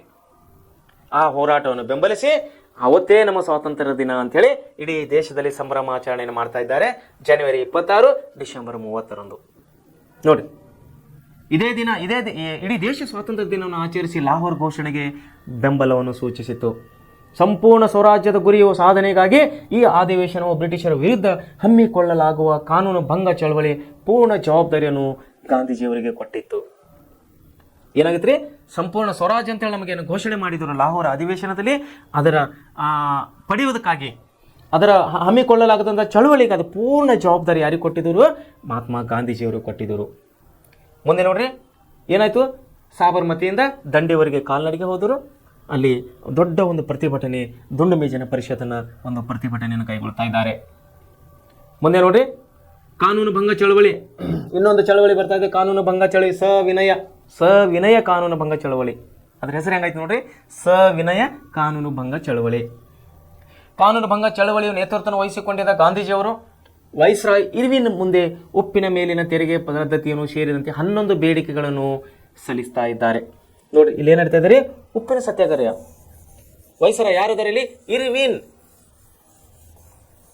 ವೈಸ್ರಾಯ್ ಆದಂತಹ ಇರ್ವಿನ್, ಬ್ರಿಟಿಷ್ ಅಧಿಕಾರಿಯಾದಂಥ ಇರ್ವಿನ್ ಅವರಿಗೆ ಉಪ್ಪಿನ ಸತ್ಯಾಗ್ರಹದ ಉಪ್ಪಿನ ಮೇಲೆ ಹಾಕಿದಂಥ ತೆರಿಗೆಯನ್ನು ತೆಗಿಬೇಕಂತ ಹೇಳಿ ಗಾಂಧೀಜಿಯವರು ಇಲ್ಲೇನು ಒತ್ತಾಯ ಮಾಡ್ತಾ ಇದ್ದಾರೆ. ವೈಸ್ರಾಯ್ ಇರ್ವಿನ್, ನೋಡಿ ಇರ್ವಿನ್ ಇವ್ರಿಗೆ ಏನು ಮಾಡ್ತಾ ಇದ್ದಾರೆ, ಇರ್ವಿನ್ ಅವರಿಗೆ 11 ಬೇಡಿಕೆಗಳನ್ನು ಕೊಡ್ತಾ ಇದ್ದಾರೆ ಗಾಂಧೀಜಿಯವರು. 11 ಬೇಡಿಕೆಗಳು ಕೊಡ್ತಾ ಇದ್ದಾರೆ. ಅದರ ಮೇಲೆ ಏನಾಗಿತ್ತು ಅಂದ್ರೆ, ವಿಶೇಷವಾಗಿ ಅದರ ಮೇಲೆ ಏನಾಗಿತ್ತು ಅಂದ್ರೆ, ಉಪ್ಪಿನ ಮೇಲೆ ಅವ್ರು ಏನು ಮಾಡೋದು, ತೆರಿಗೆ ಹಾಕಿದರು. ಉಪ್ಪಿನ ತೆರಿಗೆಯನ್ನು ಹಾಕಿದರು ಬ್ರಿಟಿಷ್ ಸರ್ಕಾರವು. ತೆರಿಗೆ ರದ್ದತಿಗಾಗಿ ಇವರು ಇದು ಕೊಟ್ಟಿದ್ದರು, ರದ್ದತಿಗಾಗಿ ಮನವಿ ಪತ್ರವನ್ನು ಕೊಟ್ಟಿದ್ದರು ವೈಸ್ರಾಯ್ ಇರ್ವಿನ್ ಅವರಿಗೆ. ಯಾರು? ಮಹಾತ್ಮ ಗಾಂಧೀಜಿಯವರು. ಟೋಟಲ್ 11 ಬೇಡಿಕೆಗಳನ್ನು ಕೊಟ್ಟಿದ್ದರು. ಅದರಲ್ಲಿ ಒಂದು ಬೇಡಿಕೆ ಆಗಿತ್ತು, ಉಪ್ಪಿನ ಮೇಲಿನ ತೆರಿಗೆಯನ್ನು ರದ್ದತಿ ಮಾಡಬೇಕು. ನೋಡಿ ಏನಾಯ್ತು, 11 ಬೇಡಿಕೆಗಳನ್ನು ಸಲ್ಲಿಸಿದರು. ಈ ಬೇಡಿಕೆಗಳು ಈಡೇರದೆ ಹೋದಲ್ಲಿ ಕಾನೂನು ಭಂಗ ಚಳವಳಿ ಆರಂಭಿಸುವುದಾಗಿ ಗಾಂಧೀಜಿಯವರು ಘೋಷಿಸಿದರು. ಇರ್ವಿನ್ ಅವ್ರಿಗೆ ಹೇಳ್ತಾ ಇದ್ದಾರೆ ಏನಂತ, ನೋಡಪ್ಪ ನಮ್ದು 11 ಬೇಡಿಕೆಗಳು ನೀವು ಈಡೇರಿಸಿಲ್ಲ ಅಂದರೆ ನಾವು ಕಾನೂನು ಭಂಗ ಚಳವಳಿಯನ್ನು ಮಾಡ್ತೀವಿ. ಕಾನೂನು ಭಂಗ ಅಂದ್ರೆ ಏನ್ರಿ, ಸ್ವಯಂವಾಗಿ ಜೈಲಿಗೆ ಹೋಗಿ ಪೊಲೀಸ್ ಸ್ಟೇಷನ್ಗೆ ಹೋಗಿ ಸರೆಂಡರ್ ಆಗೋದು, ಹೋಗಿ ಪೊಲೀಸ್ ಸ್ಟೇಷನಲ್ಲಿ ಕುತ್ಕೊಂಡ್ಬಿಡೋದು. ಎಲ್ಲರೂ ಒಬ್ಬರಿಬ್ಬರಿಲ್ಲ, ಎಲ್ಲ ಚಳವಳಿಗಾರರು ಆಯಾ ಊರಲ್ಲಿ ಇರುವಂಥ ಎಲ್ಲ ಪೊಲೀಸ್ ಸ್ಟೇಷನ್ಗಳಿಗೆ ನುಗ್ಗಿ ತಾವೇ ಹೋಗಿ ಬಂಧನಕ್ಕೆ ಒಳಗಾಗೋದು. ಅದಕ್ಕೆ ಕಾನೂನು ಭಂಗ ಚಳವಳಿ ಅಂತ ಕರಿತೀವಿ ನಾವು. ಅಂದರೆ ಪೊಲೀಸರು ನಮ್ಮನ್ನು ಅರೆಸ್ಟ್ ಮಾಡೋದು ಬೇಡ, ನಾವೇ ಹೋಗಿ ಪೊಲೀಸ್ ಸ್ಟೇಷನಲ್ಲಿ ಕೂತ್ಕೊಂಡ್ಬಿಡೋದು. ದ್ಯಾಟ್ ಕಾಲ್ಡ್ ಕಾನೂನು ಭಂಗ ಚಳವಳಿ ಅಂತ ಕರಿತೀವಿ ನೋಡ್ರಿ. ಸೊ ಆರಂಭಿಸಿದಾಗಿ ಗಾಂಧೀಜಿಯವರು ಘೋಷಿಸಿದರು. ಆದರೆ ಇರ್ವಿನ್ ಅವರ ಬೇಡಿಕೆಗಳನ್ನು ಪರಿಗಣಿಸಲಿಲ್ಲ. ಇಷ್ಟು ಹೇಳಿದರೂ ಕೂಡ ಇರ್ವಿನ್ ಅವರು ಏನು ಮಾಡ್ತಿದ್ರು, ಗಾಂಧೀಜಿಯವರ ಬೇಡಿಕೆಗಳನ್ನು ಪರಿಗಣನೆಗೆ ತೆಗೆದುಕೊಂಡಿಲ್ಲ.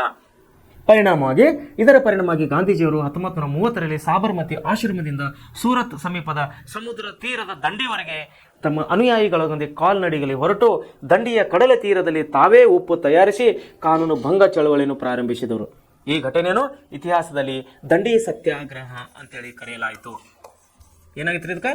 ದಂಡಿ ಸತ್ಯಾಗ್ರಹ ಅಂತೇಳಿ ಕರೆಯಲಾಗಿತ್ತು. ಇದು ಉಪ್ಪಿನ ಮೇಲೆ ಹೇರಿಸಿದಂಥ ತೆರಿಗೆಯ ಪರಿಣಾಮವಾಗಿ ಈ ಸತ್ಯಾಗ್ರಹವನ್ನು ಮಾಡುವಂಥ ಪರಿಸ್ಥಿತಿ ನಮ್ಮ ನಾಯಕರಿಗೆ ಬಂದು ಕೂಡಿತು. ಮುಂದೇನಾತ್ರಿ, ಕಾನೂನು ಭಂಗ ಚಳವಳಿಯಲ್ಲಿ ಗಾಂಧೀಜಿಯವರಿಗಿಂತ ಭಾಗವಹಿಸಿದ ವಿಜಯಲಕ್ಷ್ಮಿ ಪಂಡಿತ್, ಕಮಲಾ ನೆಹರು, ವಲ್ಲಭಾಯ್ ಪಟೇಲ್, ರಾಜಗೋಪಾಲ್ಚಾರಿ, ಬಾಬು ರಾಜೇಂದ್ರ ಪ್ರಸಾದ್ ಮೊದಲುಗೊಂಡು ಸಾವಿರಾರು ಜನರನ್ನು ಬ್ರಿಟಿಷರು ಬಂಧಿಸಿದರು. ಈ ಚಳವಳಿಯು ದೇಶದ ನಾನಾ ಭಾಗಗಳಲ್ಲಿ ವ್ಯಾಪಿಸಿತು. ಏನಾಯ್ತು ಇದು, ಗಾಂಧೀಜಿಯವರಿಗೆ ಅರೆಸ್ಟ್ ಮಾಡಿರೋ ತಕ್ಷಣ ಇಡೀ ದೇಶದ ತುಂಬ ಈ ಸುದ್ದಿಯನ್ನು ಹರಡಿತು. ಗಾಂಧೀಜಿಯವರ ಜೊತೆಗೆ ಯಾರ್ಯಾರು ಇದ್ದರಲ್ಲಿ? ವಿಜಯಲಕ್ಷ್ಮಿ ಪಂಡಿತ್ ಅವರಿದ್ದರು, ಕಮಲಾ ನೆಹರು ಅಂದ ಯಾರೇ? ಪಂಡಿತ್ ಜವಾಹರ್ಲಾಲ್ ನೆಹರು ತಾಯಿ ಕಮಲಾ ನೆಹರು ಅವರಿದ್ದರು, ಸರ್ದಾರ್ ವಲ್ಲಭಾಯ್ ಪಟೇಲ್ ಇದ್ದರು, ರಾಜಗೋಪಾಲ್ಚಾರಿ ಅವರಿದ್ದರು, ಬಾಬು ರಾಜೇಂದ್ರ ಪ್ರಸಾದ್ ಅವರಿದ್ದರು, ಅನ್ನೋ ಅನೇಕ ಮಹಾನ್ ನಾಯಕರು. ಇವರೆಲ್ಲರನ್ನು ಬ್ರಿಟಿಷ್ ಸರ್ಕಾರ ಮತ್ತೆ ಬಂಧಿಸಿ ಸೆರೆಮನೆಗೆ ಹಾಕ್ತಾ ಇದೆ. ಸೊ ಈ ಸುದ್ದಿ ಏನಾಯ್ತು, ಈ ಸುದ್ದಿ ಇಡೀ ದೇಶದ ತುಂಬ ಹರಡಿತು. ಈ ಸುದ್ದಿ ಇಡೀ ದೇಶದ ತುಂಬ ಹರಡಿದ ಮೇಲೆ ಮತ್ತೆ ಚಳವಳಿಗಳು ಹೆಚ್ಚೆಚ್ಚಾಗಿ ಪ್ರಾರಂಭವಾದವು. ನೋಡಿ, ಇದರ ನಡುವೆ ಈ ಹಿಂದೆ ಪ್ರಸ್ತಾಪಿಸಿದಂತೆ ಲಂಡನ್ನಿನಲ್ಲಿ ಭಾರತೀಯ ಪ್ರತಿನಿಧಿಗಳ ಸಮಾವೇಶವನ್ನು 1930ರಲ್ಲಿ ಕರೆಯಲಾಯಿತು. ಈ ನಡುವೆ ಏನಾಗಿತ್ತು? ಹಿಂದೆ ಪ್ರಸ್ತಾಪಿಸಿದಂತೆ ಲಂಡನ್ ದೇಶದಲ್ಲಿ ಭಾರತೀಯ ಜನಪ್ರತಿನಿಧಿಗಳ ಸಮಾವೇಶವನ್ನು 1930ರಲ್ಲಿ ಕರೆಯಲಾಯಿತು. ಇದು ಮೊದಲನೇ ದುಂಡು ಮೇಜಿನ ಪರಿಷತ್ನ ಸಮಾವೇಶ ಆಗಿತ್ತು. ಅಲ್ಲಿ ಬ್ರಿಟಿಷ್ ದೇಶದಲ್ಲಿ ಕೂಡ ಭಾರತೀಯರ ಸಮಾವೇಶವನ್ನು ಕರೆದಿದ್ದರು 1930ರಲ್ಲಿ. ಇದರಿಂದ ಭಾರತೀಯರನ್ನು ಹೊರತುಪಡಿಸಿ ಸರ್ಕಾರದ ಏಕಮುಖವಾಗಿ ನಿರ್ಧಾರಗಳನ್ನು ತೆಗೆದುಕೊಳ್ಳಲು ಸಾಧ್ಯವಿಲ್ಲ ಎಂಬುದನ್ನು ವ್ಯಕ್ತವಾಯಿತು. ಈ ಸಮಾವೇಶದಲ್ಲಿ ಮೊದಲನೆಯ ಬಾರಿಗೆ ಅಸ್ಪೃಶ್ಯರನ್ನು ಪ್ರತ್ಯೇಕವಾಗಿ ಪ್ರತಿನಿಧಿಸುವ ಅವಕಾಶವನ್ನು ಕಲ್ಪಿಸಲಾಗಿತ್ತು. ನೋಡ್ರಿ, 1920-25ರ ಕಾಲ ನಮ್ಮ ದೇಶದಲ್ಲಿ ಅಸ್ಪೃಶ್ಯತೆ ತುಂಬ ಇತ್ತು. ಮೇಲ್ವರ್ಗ ಕೆಳವರ್ಗ ಗೊತ್ತಲ್ರಿ? ಬ್ರಾಹ್ಮಣ, ಕ್ಷತ್ರಿಯ, ವೈಶ್ಯ, ಶೂದ್ರ. ಒಂದು ಕಡೆ ದೇಶದ ಹೋರಾಟದ ಕಿಚ್ಚು, ಎರಡನೇದಾಗಿ ಹಿಂದೂ ಮುಸ್ಲಿಮರ ಕಿಚ್ಚು, ಮೂರನೇದಾಗಿ ಅಸ್ಪೃಶ್ಯತೆಯ ಕಿಚ್ಚು. ಇಂತಹ ಒಂದು ಪರಿಸ್ಥಿತಿಯಲ್ಲಿ ಬ್ರಿಟಿಷರು ಯಾವ ರೀತಿ ತನ್ನ ಲಾಭವನ್ನು ಬಳಸ್ಕೊತಾ ಇದ್ದಾರೆ ಎಲ್ಲ ವಿಷಯಗಳನ್ನೆಂದರೆ ಇಲ್ಲಿ ಮತ್ತು ಇಲ್ಲಿ ದಲಿತರಿಗೆ ಅಂದರೆ ಅಸ್ಪೃಶ್ಯರಿಗೆ ಆ ಸಭೆಯಲ್ಲಿ ಭಾಗವಹಿಸುವಂಥ ಅವಕಾಶಗಳನ್ನು ಕೊಡ್ತಾ ಇದ್ದಾರೆ. ಯಾರು? ಬ್ರಿಟಿಷರು. ನೋಡಿ, ಪ್ರತ್ಯೇಕವಾಗಿ ಪ್ರತಿನಿಧಿಸುವ ಅವಕಾಶವನ್ನು ಕಲ್ಪಿಸಲಾಗಿತ್ತು. ಈ ಸಮಾವೇಶದಲ್ಲಿ ಭಾಗವಹಿಸಲು ಆ ಸಂದರ್ಭದಲ್ಲಿ ಬಂಧಿತರಾಗಿದ್ದಂಥ ಗಾಂಧೀಜಿ ಮತ್ತು ಹಲವು ಭಾರತೀಯ ರಾಷ್ಟ್ರೀಯ ಕಾಂಗ್ರೆಸ್ ನಾಯಕರನ್ನು ಬಿಡುಗಡೆಗೊಳಿಸಲಾಯಿತು. ಏನಾಯ್ತು ರೀ? ಬ್ರಿಟಿಷ್ ದೇಶದಲ್ಲಿ ಕರೆದಂಥ ಈ ಸಮಾವೇಶಕ್ಕೆ ಅಲ್ಲಿ ಅಟೆಂಡ್ ಆಗಬೇಕಲ್ಲ, ಅಲ್ಲಿ ಭಾಗವಹಿಸಬೇಕಾಗಿತ್ತಲ್ಲ. ಸೊ ಅಲ್ಲಿ ಭಾಗವಹಿಸುವ ಸಲುವಾಗಿ ಇಲ್ಲಿ ಜೈಲಿನಲ್ಲಿ ಹಾಕಿದಂಥ ಗಾಂಧೀಜಿಯವರು, ಸರ್ದಾರ್ ವಲ್ಲಭಾಯ್ ಪಟೇಲ್ ಅವರು, ಇನ್ನಿತರ ಎಲ್ಲ ಮುಖಂಡರನ್ನು ಬ್ರಿಟಿಷ್ ಸರ್ಕಾರ ಬಿಡುಗಡೆ ಮಾಡ್ತಾ ಇದೆ. ಬಿಡುಗಡೆ ಮಾಡಿ ಆ ಸಮಾವೇಶದಲ್ಲಿ ಬ್ರಿಟಿಷ್ ದೇಶದಲ್ಲಿ ಭಾಗವಹಿಸಿದಂಥ ಭಾರತೀಯ ಪ್ರತಿನಿಧಿಗಳ ಸಮಾವೇಶದಲ್ಲಿ ಭಾಗವಹಿಸಲು ಇವರೆಲ್ಲರಿಗೆ ಅವಕಾಶವನ್ನು ಕೊಡ್ತಾ ಇದ್ದಾರೆ. ಗಾಂಧೀಜಿ ಮತ್ತು ಅವ್ರ ಜೊತೆಲಿದ್ದಂಥ ಎಲ್ಲ ಬಂಧಿತ ನಾಯಕರಿಗೆ ಇವರು ಬಿಡುಗಡೆಯನ್ನು ಕೊಡ್ತಾ ಇದ್ದಾರೆ. ಆದರೆ ಕಾಂಗ್ರೆಸ್ ಮತ್ತು ಗಾಂಧೀಜಿಯವರು ಈ ಸಮಾವೇಶದಲ್ಲಿ ಭಾಗವಹಿಸಲು ನಿರಾಕರಿಸಿದರು. ನೋಡಿ, ಜೈಲಿನಿಂದ ಹೊರಗೆ ತೆಗೆದವರು ಯಾರಿಗೆ? ಗಾಂಧೀಜಿಯವರಿಗೆ. ತೆಗೆದವರು ಕೂಡ ಇವರು ಸಮಾವೇಶದಲ್ಲಿ ಭಾಗವಹಿಸಲಿಕ್ಕೆ ನಿರಾಕರಣೆ ಮಾಡ್ತಾ ಇದ್ದಾರೆ. ನಾವು ಬರೋದಿಲ್ಲ, ಬ್ರಿಟಿಷ್ ದೇಶದಲ್ಲಿ ನಡೆಯುವಂಥ ಭಾರತೀಯ ಜನಪ್ರತಿನಿಧಿಗಳ ಸಮಾವೇಶಕ್ಕೆ ನಾವು ಬರುವುದಿಲ್ಲ ಅಂಥೇಳಿ ಗಾಂಧೀಜಿಯವರು ಖಂಡಿತವಾಗಿ ನಿರಾಕರಣೆ ಮಾಡ್ತಾ ಇದ್ದಾರೆ. ಇಲ್ಲಿ ಈ ಸಮಾವೇಶದಲ್ಲಿ ದೇಶೀಯ ಸಂಸ್ಥಾನ ಪ್ರತಿನಿಧಿಗಳು, ವಿವಿಧ ಸಮುದಾಯ ಮುಖಂಡರುಗಳಾದ doctor BR Ambedkar, MR Jayakar, Tej Bahadur, ದೇಜ್ಪಾಲ್ ಶಫ್ರೋ, ಮೊಹಮ್ಮದ್ ಅಲಿ ಜಿನ್ನಾ, ಶ್ರೀನಿವಾಸ್ ಶಾಸ್ತ್ರಿ ಮೊದಲಾದವರು ಭಾಗವಹಿಸಿದವರು. ಗಾಂಧೀಜಿಯವರು ಭಾಗವಹಿಸಿಲ್ಲ ಈ ಸಮಾವೇಶದಲ್ಲಿ. ಆದರೆ ಎಷ್ಟು ತಲೆಯನ್ನು ಓಡಿಸಿದ್ದಾರೆ ನೋಡ್ರಿ ಬ್ರಿಟಿಷರು. ಅಸ್ಪೃಶ್ಯರಾದಂತಹ, ಅವತ್ತಿನ ಕಾಲ ಅಸ್ಪೃಶ್ಯರಿಗಾಗಿ ಹೋರಾಡುತ್ತಿದ್ದಂತಹ ಡಾಕ್ಟರ್ ಬಾಬಾ ಸಾಹೇಬ್ ಅಂಬೇಡ್ಕರ್ನ ಕರೆದಿದ್ದಾರೆ. MR ಜೈಕರ್ ಅವರಿಗೆ ಕೂಡ ಕರೆದಿದ್ದಾರೆ. ತೇಜ್ ಬಹದ್ದೂರ್ ಕೂಡ ಸಫ್ರೋ ಅವರಿಗೆ ಕರೆದಿದ್ದಾರೆ. ಮೊಹಮ್ಮದ್ ಅಲಿ ಜಿನ್ನಾ ಅವರಿಗೆ ಕರೆದಿದ್ದಾರೆ. ಶ್ರೀನಿವಾಸ್ ಶಾಸ್ತ್ರಿ ಅವರಿಗೆ ಕರೆದಿದ್ದಾರೆ. ಆದರೆ ಗಾಂಧೀಜಿಯವರು ಭಾಗವಹಿಸಲಿಲ್ಲ. ಎಲ್ಲಿ? ಬ್ರಿಟಿಷ್ ದೇಶದಲ್ಲಿ ನಡೆದಂಥ ಭಾರತೀಯ ಜನಪ್ರತಿನಿಧಿಗಳ ಸಮಾವೇಶದಲ್ಲಿ. ಡೊಮಿನಿಯನ್ ಸ್ಟೇಟಸ್, ಜವಾಬ್ದಾರಿಯುತ ಸರ್ಕಾರ ಮತ್ತು ಮತೀಯ ಪ್ರಾತಿನಿಧ್ಯಗಳನ್ನು ಕುರಿತಂತೆ ಈ ಸಮಾವೇಶದಲ್ಲಿ ಸಮ್ಮತಿಸಲಾಯಿತು. ಆದರೆ ರಾಷ್ಟ್ರೀಯ ಕಾಂಗ್ರೆಸ್ನ ಮೊದಲನೆಯ ದುಂಡು ಮೇಜಿನ ಪರಿಷತ್ತಿನಲ್ಲಿ ಸಮಾವೇಶದಲ್ಲಿ ಭಾಗವಹಿಸದ ಹಿನ್ನೆಲೆಯಲ್ಲಿ ಸಮಾವೇಶವು ಪೂರ್ಣಗೊಳ್ಳಲಿಲ್ಲ. ಭಾರತೀಯ ರಾಷ್ಟ್ರೀಯ ಕಾಂಗ್ರೆಸ್ನ ಮನವೊಲಿಸಿ ದುಂಡು ಮೇಜಿನ ಸಮಾವೇಶ ಉದ್ದೇಶವನ್ನು ಯಶಸ್ವಿಗೊಳಿಸುವ ದೃಷ್ಟಿಯಿಂದ ಗಾಂಧಿ ಮತ್ತು ವೈಸ್ರಾಯ್ ಇರ್ವಿನ್ ನಡುವೆ ಒಂದು ಒಪ್ಪಂದವನ್ನು ಏರ್ಪಡಿತಾ ಇದೆ. ಮಾರ್ಚ್ 1931ರಲ್ಲಿ ಜರುಗಿತು. ಇದನ್ನು ಗಾಂಧಿ ಇರ್ವಿನ್ ಒಪ್ಪಂದ ಅಂತ ಹೇಳಿ ಕರೆಯುವರಾಗಿದ್ದೇವೆ. ಗಾಂಧಿ ಇರ್ವಿನ್ ಒಪ್ಪಂದ, ಗಾಂಧಿ ಇರ್ವಿನ್ ಒಪ್ಪಂದ ಅಂತ ಹೇಳಿ ನಾವು ಕರೆಯಲಾಗಿದೆ 1931ರಲ್ಲಿ. ಪರಿಣಾಮವಾಗಿ ಕಾಂಗ್ರೆಸ್ ಪಕ್ಷವು ಸವಿನಯ ಕಾನೂನು ಭಂಗ ಚಳವಳಿಯನ್ನು ನಿಲ್ಲಿಸಿ ಎರಡನೇ ದುಂಡು ಮೇಜಿನ ಪರಿಷತ್ತಿನ ಸಮಾವೇಶದಲ್ಲಿ ಭಾಗವಹಿಸಲು ನಿರ್ಧರಿಸಿತು. ಮೊಹಮ್ಮದ್ ಅಲಿ ಜಿನ್ನಾ, ಡಾಕ್ಟರ್ ಬಾಬಾ ಸಾಹೇಬ್ ಅಂಬೇಡ್ಕರ್ ಅವರು ಈ ಸಭೆಯಲ್ಲಿ ಭಾಗವಹಿಸಿದರು. ಸೊ ಈ ರೀತಿ ಏನಾಗ್ತಾ ಇದೆ, ಸಮಾವೇಶನ ಎರಡನೇ ದುಂಡು ಮೇಜಿನ ಸಮಾವೇಶದಲ್ಲಿ ಭಾಗವಹಿಸಲು ಗಾಂಧೀಜಿಯವರು ಇಲ್ಲಿ ಒಪ್ಕೊಳ್ತಾ ಇದ್ದಾರೆ. ಆದರೆ ಪ್ರತಿಭಟನೆ ಕಾವು ದೇಶದಲ್ಲಿ ಕಡಿಮೆ ಆಗ್ತಾ ಇಲ್ಲ. ಇದನ್ನು ಇನ್ನೂ ಹೆಚ್ಚೆಚ್ಚಾಗಿ ಪ್ರತಿಭಟನೆ ನಡೀತಾ ಇದೆ. ಸೊ ಇದನ್ನರಿತ ಭಾರತೀಯರಲ್ಲಿ ಹುಮ್ಮಸ್ಸು, ಭಾರತೀಯರಲ್ಲಿ ಒಂದು ಉತ್ಸಾಹವನ್ನು ಬರ್ತಾ ಇದೆ. ಬ್ರಿಟಿಷರಿಗೆ ನಡುಕನ್ನು ಹೋಗ್ತಾ ಇದೆ. ಯಾಕಂದರೆ ಹಂತ ಹಂತವಾಗಿ ಬ್ರಿಟಿಷರು ಇಲ್ಲಿ ಅಶಕ್ತರಾಗ್ತಾ ಇದ್ದಾರೆ. ಏನು ಮಾಡಬೇಕನ್ನೋದು ಅವರಿಗೆ ದೋಚ್ತಾ ಇಲ್ಲ. ಆದರೆ ಅದರ ಬದಲಾಗಿ ನಮ್ಮ ದೇಶದ ಹೋರಾಟಗಾರರು ದಿನೇ ದಿನೇ ಹೋರಾಟವನ್ನು ಮುಂದುವರಿಸ್ತಾ ಇದ್ದಾರೆ, ಹೋರಾಟವನ್ನು ತೀವ್ರಗೊಳಿಸ್ತಾ ಇದ್ದಾರೆ. ಹೊಸ ನಾಯಕರು ಹೋರಾಟದಲ್ಲಿ ಭಾಗವಹಿಸ್ತಾ ಇದ್ದಾರೆ. ಈ ಹೋರಾಟದಲ್ಲಿ ವಿಶೇಷವಾಗಿ ಡಾಕ್ಟರ್ ಬಾಬಾ ಸಾಹೇಬ್ ಅಂಬೇಡ್ಕರ್ ಅವರು, ಮೊಹಮ್ಮದ್ ಅಲಿ ಜಿನ್ನಾ ಅವರು ಕೂಡ ಈ ಸಮಾವೇಶದಲ್ಲಿ ಭಾಗವಹಿಸ್ತಾರೆ. ಬ್ರಿಟಿಷ್ ದೇಶದಲ್ಲಿ ನಡೆಯುವಂಥ ಭಾರತೀಯ ಜನಪ್ರತಿನಿಧಿಗಳ ಸಮಾವೇಶದಲ್ಲಿ. ಸೊ ವಿದ್ಯಾರ್ಥಿಗಳೇ, ಇಲ್ಲಿಗೆ ಈ ಒಂದು ವಿಷಯವನ್ನು ನಿಲ್ಲಿಸೋಣ. ಯಾಕಂದರೆ ಹೆಚ್ಚೆಚ್ಚಾಗಿ ವಿಷಯಗಳು ಓದಿದರೆ ವಿಷಯಗಳು ನೆನಪಿನಲ್ಲಿ ಇರೋದಿಲ್ಲ. ಮುಂದಿನ ಇನ್ನೂ ಬಹಳಷ್ಟು ವಿಷಯಗಳು ಸ್ವಾತಂತ್ರ್ಯ ಚಳವಳಿ ವಿಷಯವಾಗಿ ನಾವು ಇನ್ನೂ ಹಲವು ವಿಷಯಗಳನ್ನು ಅಭ್ಯಾಸ ಮಾಡುವವರಾಗಿದ್ದೇವೆ. ಸೊ ಇವತ್ತಿನ ಈ ಕ್ಲಾಸನ್ನು ನಿಲ್ಲಿಸಿ ನಾವು ನಾಳೆ ವಿಷಯವನ್ನು ನಾಳೆ ಕ್ಲಾಸಲ್ಲಿ ನೋಡೋಣ. ಧನ್ಯವಾದಗಳು.